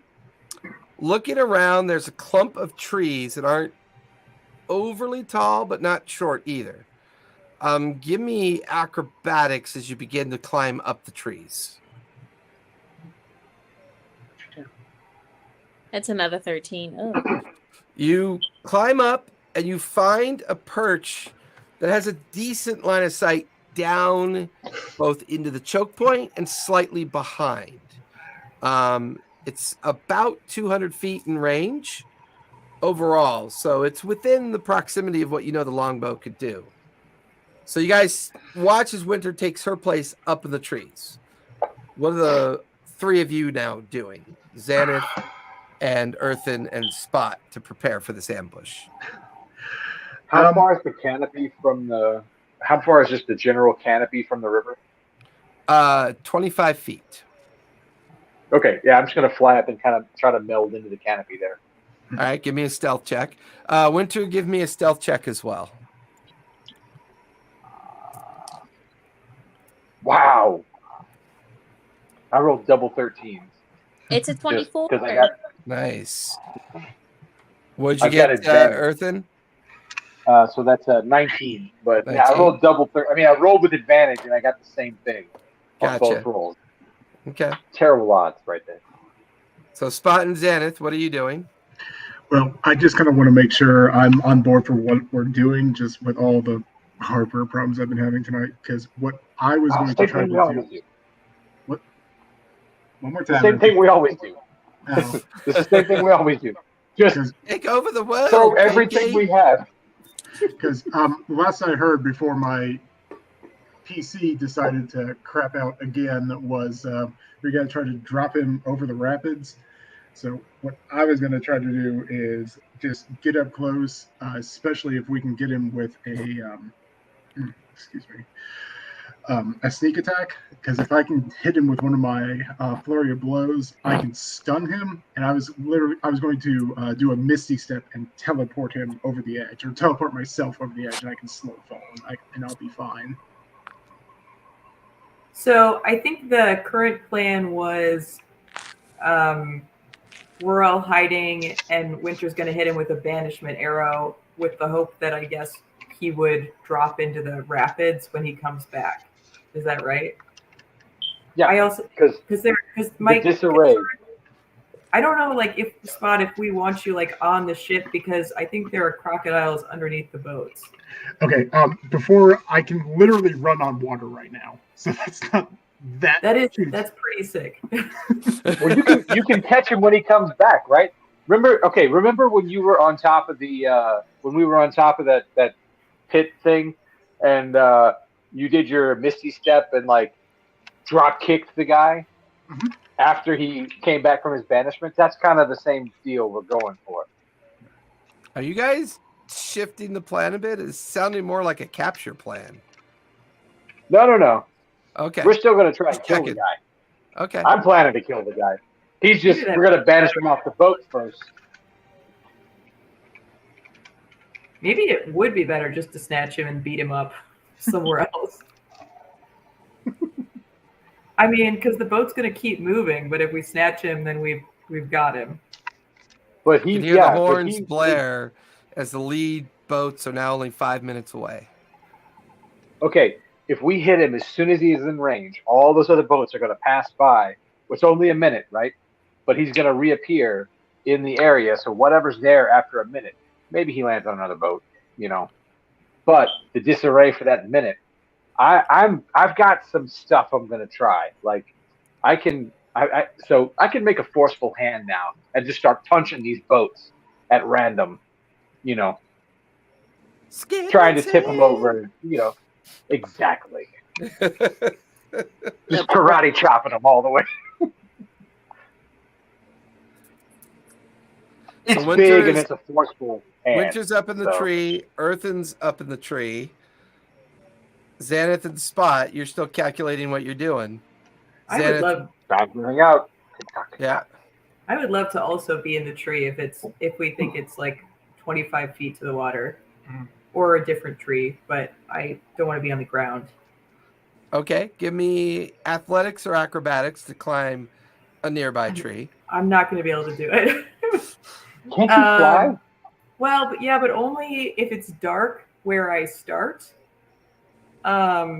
So if there were like a dark spot, I could crouch in the dark and then cast it and then fly, but it's pretty well lit in this environment right now. It is. Right. It's at this point, after traveling as fast as you guys did, it's barely midday. Is there somewhere I can hide that's on the ground? Give me a survival or perception check, your choice. Okay, I'm gonna give myself guidance. Okay. All right, that's a nat 1. So that would be 9 plus guidance. 12. Looking around, the embankment is mostly ferns, river grass, river water, like flora, right? Not very tall, not very short. There is a clump of stones with a lot of overgrown vines on it. That's slightly off to the right of the choke point and about 10 feet towards the direction of the river's edge. It seems to be the only nearby cover, but the way the jungle is like the way the trees are and the way the undergrowth is, you could possibly hide in the very edge of the jungle as well. I mean, there's a lot of thick undergrowth alongside the trees. And if I did that, would I be like, how far would I be from the center of the river? If you did that, you would be about 90 feet from the center of the river. Okay, I'll hide it by the rocks that are close because I think 90 feet is too far. Okay, because that would give you from where the rocks are, that gives you about 60 feet from where the rocks are. Okay. So give me a stealth check. All right. See what your hidey hole looks like. I will guidance myself again. Gotta be better than a 1. That's a 3.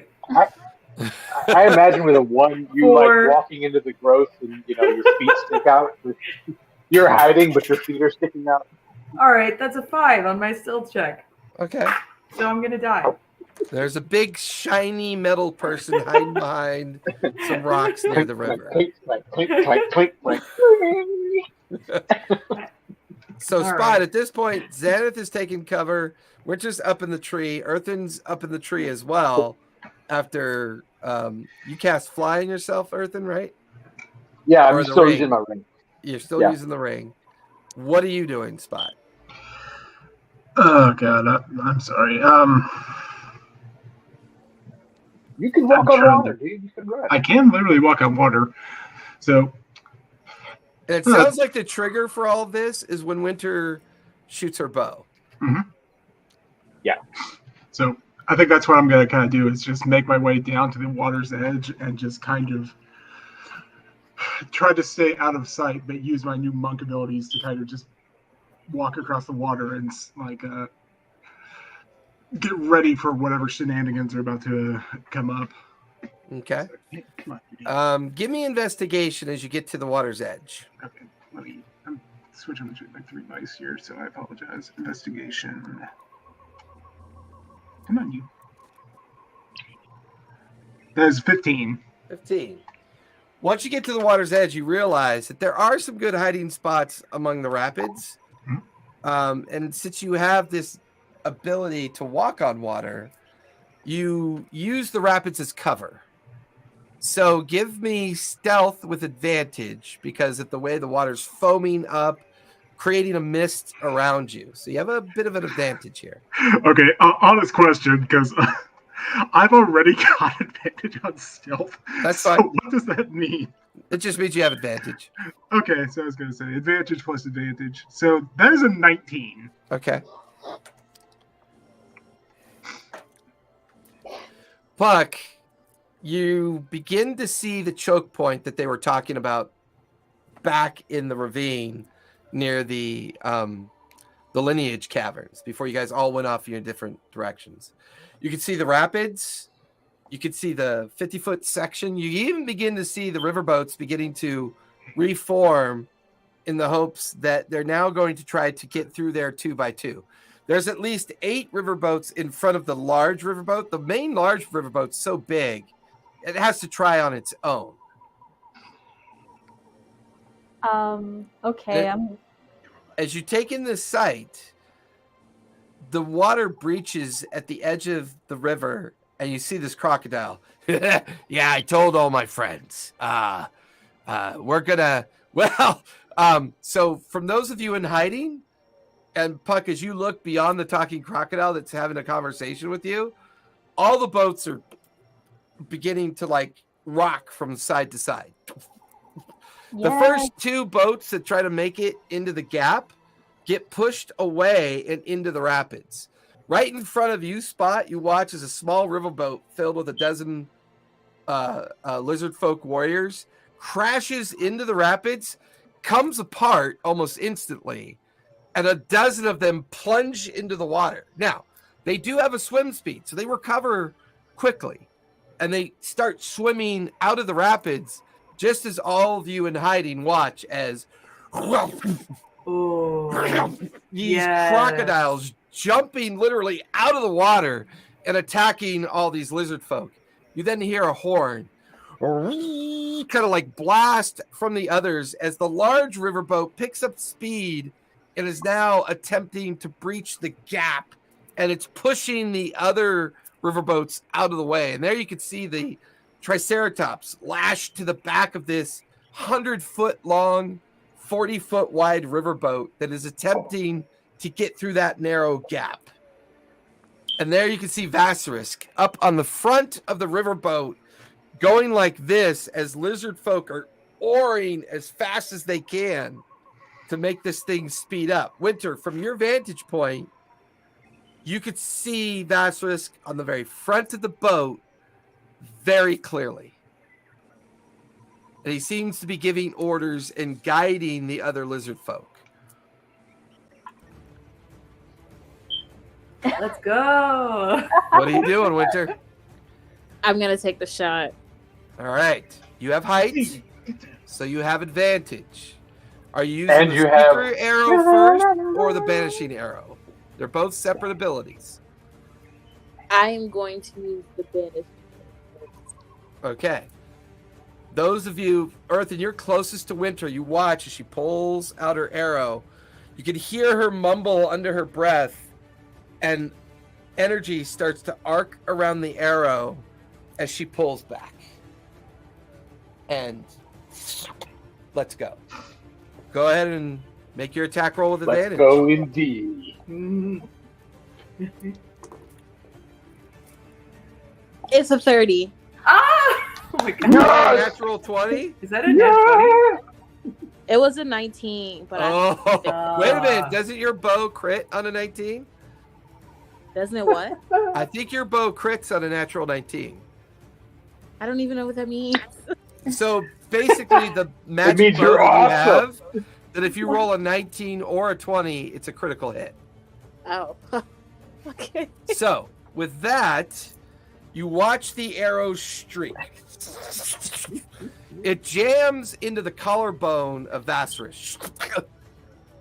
And so roll the damage. So I believe you do 1d8 or 1d10. 1d8. Yeah. So roll 2d8 because it is double damage. Okay.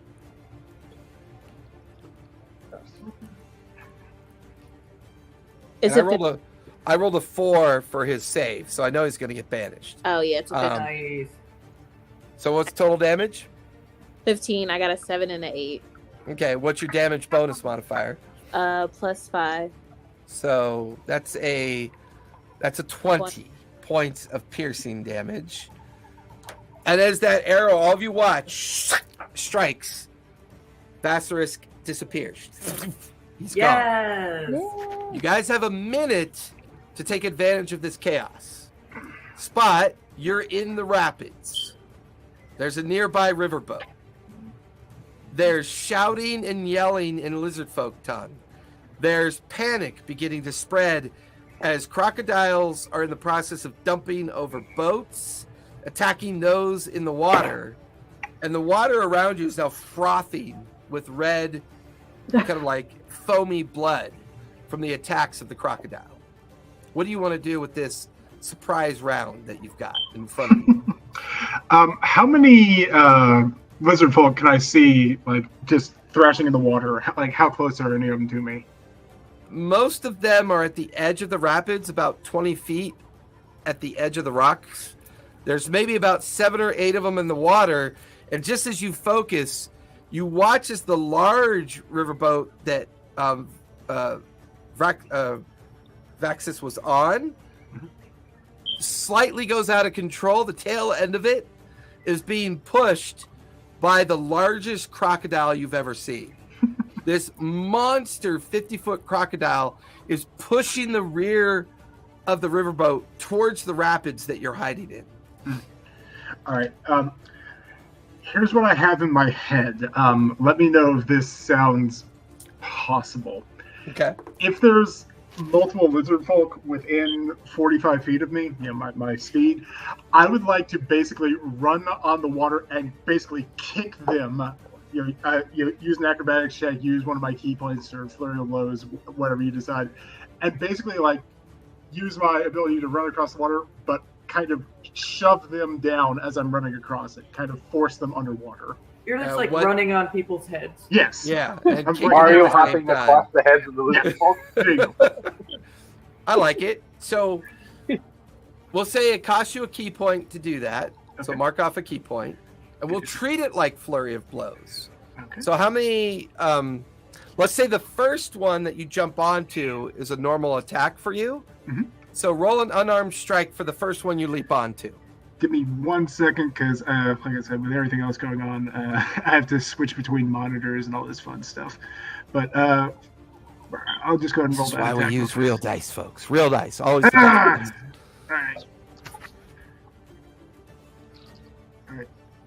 The first hit is a 22. You feel your foot land 10 feet out onto the water on the first lizard folk. Roll for damage. Okay. Come here, you. That is a 10. 10.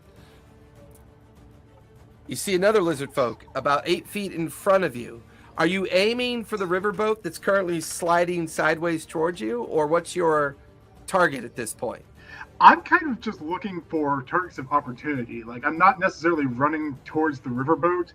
I'm kind of picking out individual lizard people. You land on the first one. You see one to your right. You leap over to that one. Now you're doing flurry of blows. Mm-hmm.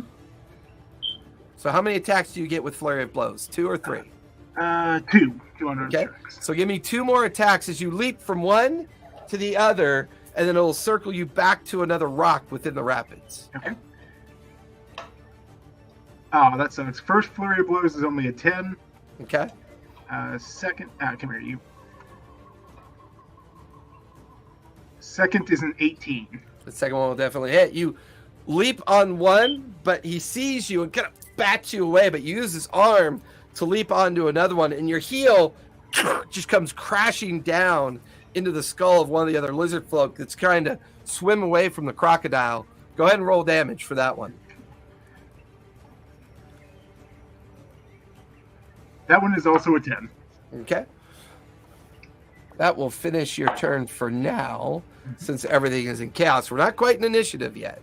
Xanath, you're down by the river's edge. You're crouched behind the rocks, and you just watched as the first 2 riverboats got pushed into the rapids, and now you watch the Spot was leaping on top of those that are in the water and jamming his feet and pushing them underwater or crushing into their skulls. There's also crocodiles attacking those that are in the water as well.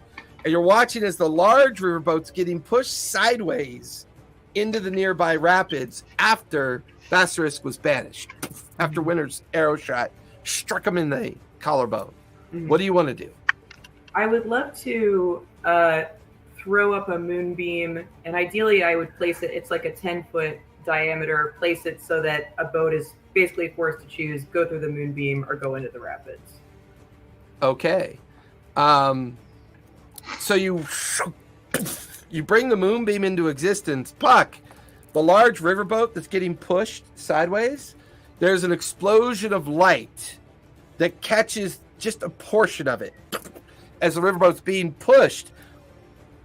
Whoever cast that, you're not sure if they could see it, but the large crocodile's pushing it. And unfortunately, Xanath hasn't seen that yet. So you just watch as the moonbeam comes into existence in the water.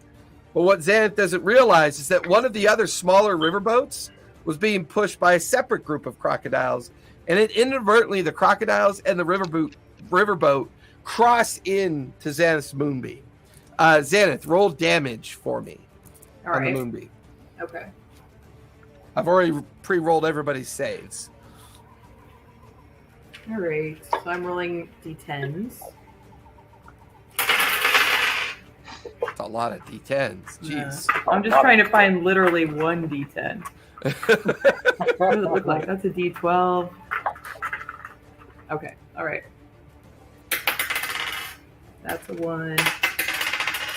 That's an 8. That's a 5. And that's a 10. 9. 24?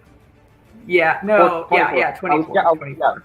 You were at Yeah, 14 right. plus 10 is 24, yeah. You watch as the riverboat explodes in a blaze of radiant fire and energy, and it kind of shears into pieces.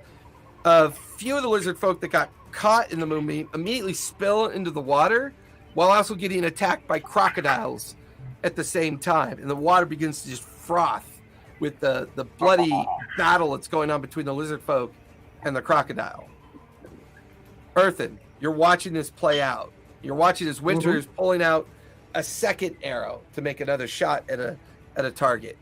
What do you want to do, Earthen, as this chaos is unfolding? What would you say is the difference in size between a Triceratops and a Brontosaurus? Extravagantly different in size, yes. So if the Triceratops were to just turn into a Brontosaurus, that boat is gone. There would be a lot of interesting things that would happen. Okay, I'm going to cast Polymorph on the Triceratops. And that's a Turn it wisdom into a save? Brontosaurus. That's a wisdom save. Okay. So that is an 8 minus 2 is a 6. It needed a 14. Ooh. You watch So that's that little Triceratops. on the back end of the riverboat as it's being pushed in the direction of the rapids. You're now watching a Triceratops that is beginning to panic and pull at the chains. Warriors are spilling off the boat just as the rear end of it slams into the rapids. You watch as Earthen brings his hands together, casts the polymorph effect down towards the Triceratops as it goes from being this 25-foot long by 8-foot wide creature into this 100-foot long by 25-foot tall Brontosaurus. And as it comes into existence, the large riverboat shatters and comes apart. Panicked lizard folk go off in different directions. However, it's going to take some damage from all this effect. It's going to take a little bit of damage from the impact, but it's so large that it manages to hold its form, but now it is completely panicked. And you watch as this huge Brontosaurus rears up and slams into the river and starts to run up river along the embankment. Puck, suddenly you hear the trees along the embankment kind of fold in and down as this panicked Brontosaurus starts running right by you and Lunch. And you and Lunch are just like, as it just like runs up the embankment. But while it does that, it's smashing nearby riverboats that are trying to get towards the edge of the embankment to kind of like avoid the rapids. The entire choke point is now chaos. Winter, you're lining up your second shot, and it's a target-rich environment. What do you want to take a shot at?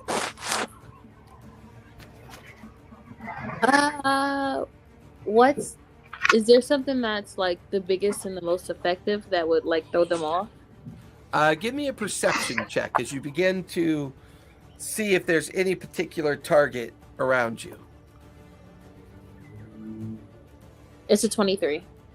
There's a particularly large warrior that seems to be trying to get people to calm down and get things under control. You can see his great green and yellow skin hide. He stands maybe about 8 feet tall, a good 2 feet taller than the rest. He's got dual weapons on his back, and in his guttural lizard language, he's barking out orders to the others. He seems to be trying to focus and get an immediate group around him to get under control. Take the shot as you release your shot at that one. Okay. It's a 23. You watch as the arrow strikes into the back. It takes the shot. Go ahead and roll for damage, please. It's a 13. You watch as the arrow strikes, and he looks, and as he looks over his shoulder at the embankment, he sees Xanath by the rocks. He can see that there's something going on over there that catches his eye, but he's not sure as he just realizes he took an arrow. He turns to like issue orders just as a huge crocodile leaps out of the water, pulls itself up onto the riverboat, and begins to thrash its head back and forth. It clamps onto this one because there's blood coming down his back. And the crocodile takes him by the legs, brings him into the water, and you just watch as the lizard folk gets pulled underneath. Puck, you haven't gone yet. It is chaos out in the water. Good job, you can Puck. hear Good screaming, job, yelling, the unrelenting attack of the crocodiles. The one that came up to warn you just smiles at you, and if I had an Aussie accent, I'd use it, right? We got this, mate. And dips into the water and goes thrashing towards the chaos of the river. Okay, I'm going to mount lunch and just try to light arrows on fire and strategically send them out to the boats so they will go up in flames. Since How many attacks do you get? 2 or 3? So actually, okay. So I have a crossbow expert. So I think I have 2, and I also have preferred because we added the thing to my crossbow. That's right. Okay. But let me just make advantage, sure. I think, right? Yes, I'm excited. So, as you hop on lunch and you begin to ready your crossbow, he brings you up high enough that you're looking down into the crowded river boats that are choking up this section of the river. There's one boat that's butted up against the large river boat that's kind of smashed in, but there's at least 6 boats that have been crushed by the fleeing brontosaurus. It's gone up the embankment and disappeared beyond the like curve of the river's edge. The way that the boats that have been crushed, they're doused in river water. They probably won't catch fire. But there's a small group of 5 boats that are trying to oar away from the chaos and get over to the other side of the embankment. That seems to be your best target right now. Okay, I aim at them. Go ahead and roll to hit. But you're aiming for the boats, right? I guess, do they have like a sheet? Like They do not have masts or sails, but they are heavily laden with equipment. What's your passive perception?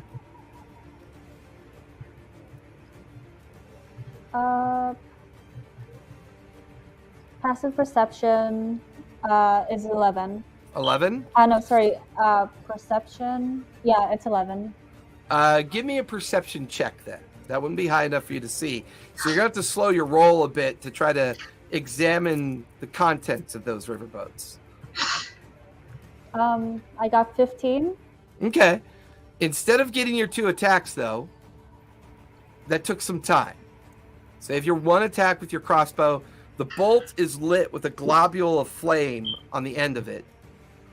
One of the riverboats within that group of 5 is heavily laden with barrels that say pitch on the side of them. And it says pitch in your native tongue because you are gnome.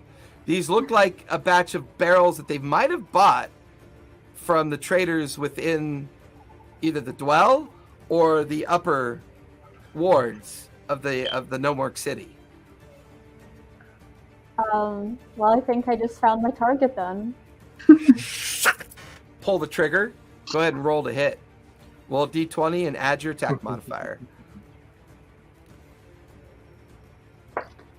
Good thing for that preference, because that was sad. Okay, that was 25. Dang. The bolt kind of arcs. Lunch has to get you over the maelstrom. You watch as the chaos is unfolding around you.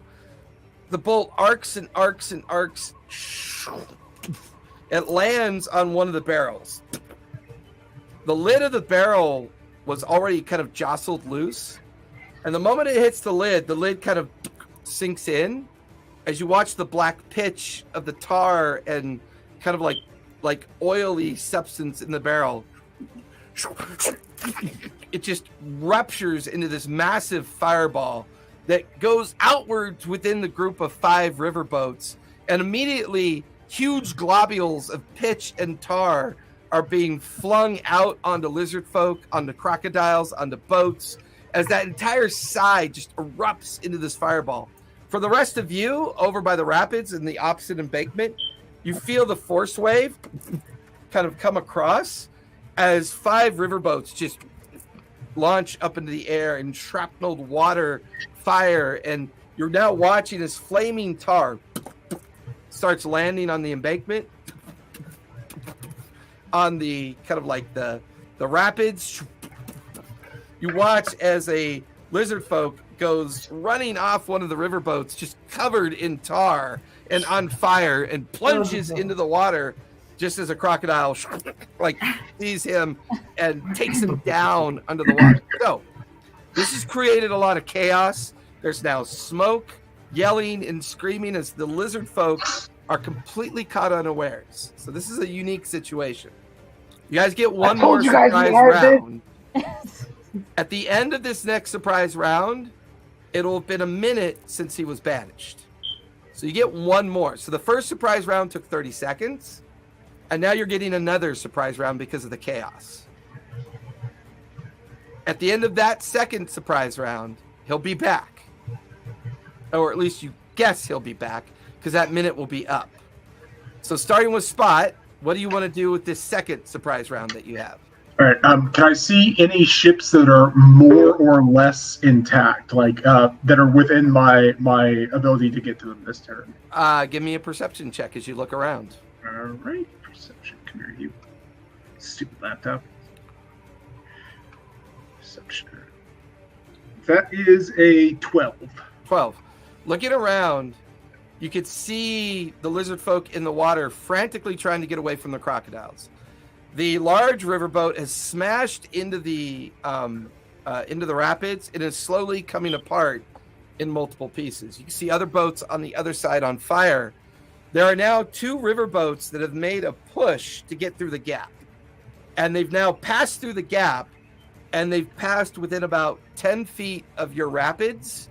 And they're now pulling surviving lizard folk on to their boats as they're making a run for the tributary to the still waters beyond the gap. All right. The lead ship of one of those, can I get to that? How far away? It's about 20 feet from you. You could definitely get to it. Okay. What I'd like to do, how high up is the oars deck? Like how high above the water? It's just like a traditional riverboat. It's only a few feet up out of the water line. There's a thin wood railing that goes along, and on each of those railings are hoops with 6 oars on either side, where they've now stopped oaring, and they're now kind of at the front and back of the riverboat. They're pulling lizard folk onto the boats that are getting away from the crocodiles. Okay, let me kind of detail my plan, because this is what I want to try to do, because the same thing that lets me run on water also lets me run up vertical surfaces. Okay. So what I have in my head is that lead boat. I want to go up and use my Quicksilver Claws to basically destroy as many of the oars as I possibly can, and then use try to use the equivalent if possible. God, stupid house. Like maybe try to kick the stern with a key point, like a key empowered strike, and try to force it like to turn beam onto the flow of the river and make the following boat smash into it. Okay. Give me acrobatics for the overall attempt. Okay. Acrobatics. That is a 26. Okay. Now give me an attack strike with advantage at the oars. Okay, attack strike. Come here, you.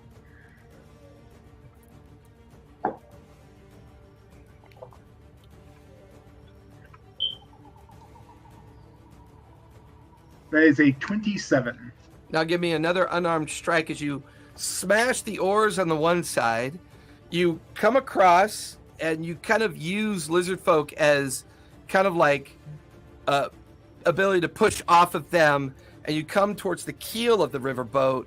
And there you can see a lizard folk stabilizing the rudder, and he watches as your foot just begins to come towards him and the rudder. So see if you can kick him back and off into the water. Okay, just ready to run arm strike. Yep.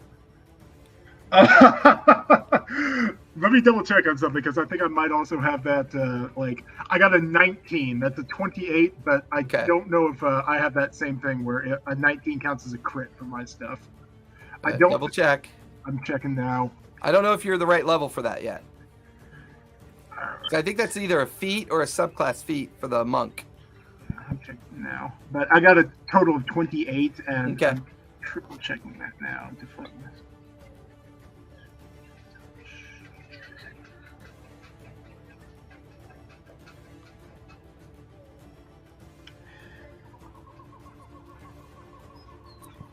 I'm not seeing it. Okay. That might have been when So I was your playing around with foot some other and the stuff. heel, the ball of your foot hits him in the jaw. Go ahead and roll damage. And you expend a key strike to stun him. I'll take care of that in a second. And he is stunned. All right, that is 7 damage. Okay, you hit him in the jaw. He's stunned by the strike, and he falls over, unable to hold on to the keel. As he falls over backwards, tumbles into the water. The rear of the riverboat goes out of control. You finish your move by stepping on the water and those in the water. You run across a crocodile's back to get back into the rapid rocks as the two boats kind of collide on the rear end, and the one of the boats kind of overlaps the other, and the two boats are kind of like and the crocodiles begin to attack the two weakened river boats. That'll end your second surprise round. Xanath, you have your second surprise round. Yes. What would you like to do? Well, I would love to move the moonbeam to wherever our friend is going to show back up after the banishment. Give me a survival check to see if you can figure out where that might be, because it's chaos out there. All right, I'm going to guidance myself. Okay. God, my rolls are so bad today. That's a 3 + 4 for my survival. Come on, man, this is so rough. plus 4, so that's 11. 11. Really hard to tell with the chaos out in the middle of the river. It's very chaotic. You get a general idea of where you think he might be, and you begin to move the moonbeam the 20 feet that you're able to move it in that general direction. Mm-hmm. And you can hear the yowling pains of lizard folk and crocodiles that are kind of mixed in the chaos of where you think he might reappear. Okay. So go ahead and give me another damage roll so I can add that into the calculus of the overall damage effect that's going on. Yeah, right. That is 8 plus 8 plus 1 plus the 4. 8 plus 8 plus 1 plus 4 is 21. Okay. With that, Earthen, polymorph requires concentration for you. Oh, I'm dropping it. I just wanted to tear that boat up. But what's the maximum range that you can maintain it? That's a good question. Range is 60 feet. So At he's some out of range. point, at some point, you feel it drop. You get the feeling that when it panicked and ran beyond your range of control, you felt it drop. You watch as Spot had interceded in the two front river boats, and you watch as Xanath shifted the moonbeam amongst a group of another river boats. Once again, the chaos is unfolding, and you get the feeling that she moved the moonbeam to get where she thinks he might return. Oh yeah, I'm holding my turn. I'm gonna hold it and wait for him to pop back. Oh, okay. So Vasarik, you're waiting to see where he is, and then so as your held action, describe for me what you're going to do if he does pop back in a spot that you can see him. If or when he pops back into a location that's within my range, I'm gonna psychic glance him. Ralphie's psychic glance. Okay. Winter, you're still up in the tree. You've got 2 more arrow shots you can use. You can see it's chaos down below. What do you want to do? Is there a way that I can light my bow on fire? Or your arrow. Sorry. You hear the bow's voice in your mind. I think you mean the arrow, dear. Not me. Sorry about that. The arrow. So you produce flame in your hand and light one of the arrows that you've knocked. You pull back, looking around. Give me a perception check as you begin to look for targets. Is it possible to aim it at the boat? Absolutely. Do you still want me to roll for perception? Yep. See which boat presents a good opportunity for you. Because now it's smoke and fire and I got Just- a 20. Nice. So 26. So you begin to realize that the choke point is now clogged with the fractured remains of about 6 different riverboats, including the large riverboat that's pivoted and coming apart in the rapids. You also could see 5 riverboats across the way that have been engulfed in flame.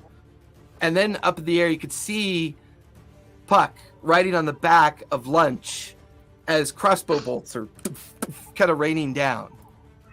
There's a good chance if you get a couple of those arrows to land in amongst where all the debris is and set that debris on fire, not only would it be a choke point, but it would start a fire within the choke point. Okay. Go ahead and give me 2 rolls, and you have advantage. So you have 2 attacks. So make your first attack with advantage. Okay. It's a 29. All of you watch his Nice. first arrow arcs in the air with a kind of trail of smoke and flame, and it lands in amongst the debris. Go ahead and make your second attack. Is both attacks with advantage or just the Yep. one? Yeah, because you're at height. Because you're elevated. The 'Cause 24. You're awesome. 24. Second arrow. And you watch as little puffs of smoke and flame kind of like erupt from the debris as you strike perfectly within the debris pile. Puck, from your vantage point now, you just saw Winter send 2 arrows down into the debris in the choke point. The 5 boats that you lit on fire and exploded nearby down below, give me a perception check as you begin to look around for targets for you.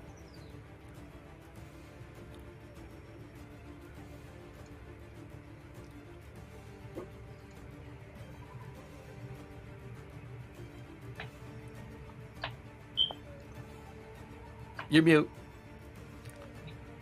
It's just like, oh, again. Sorry.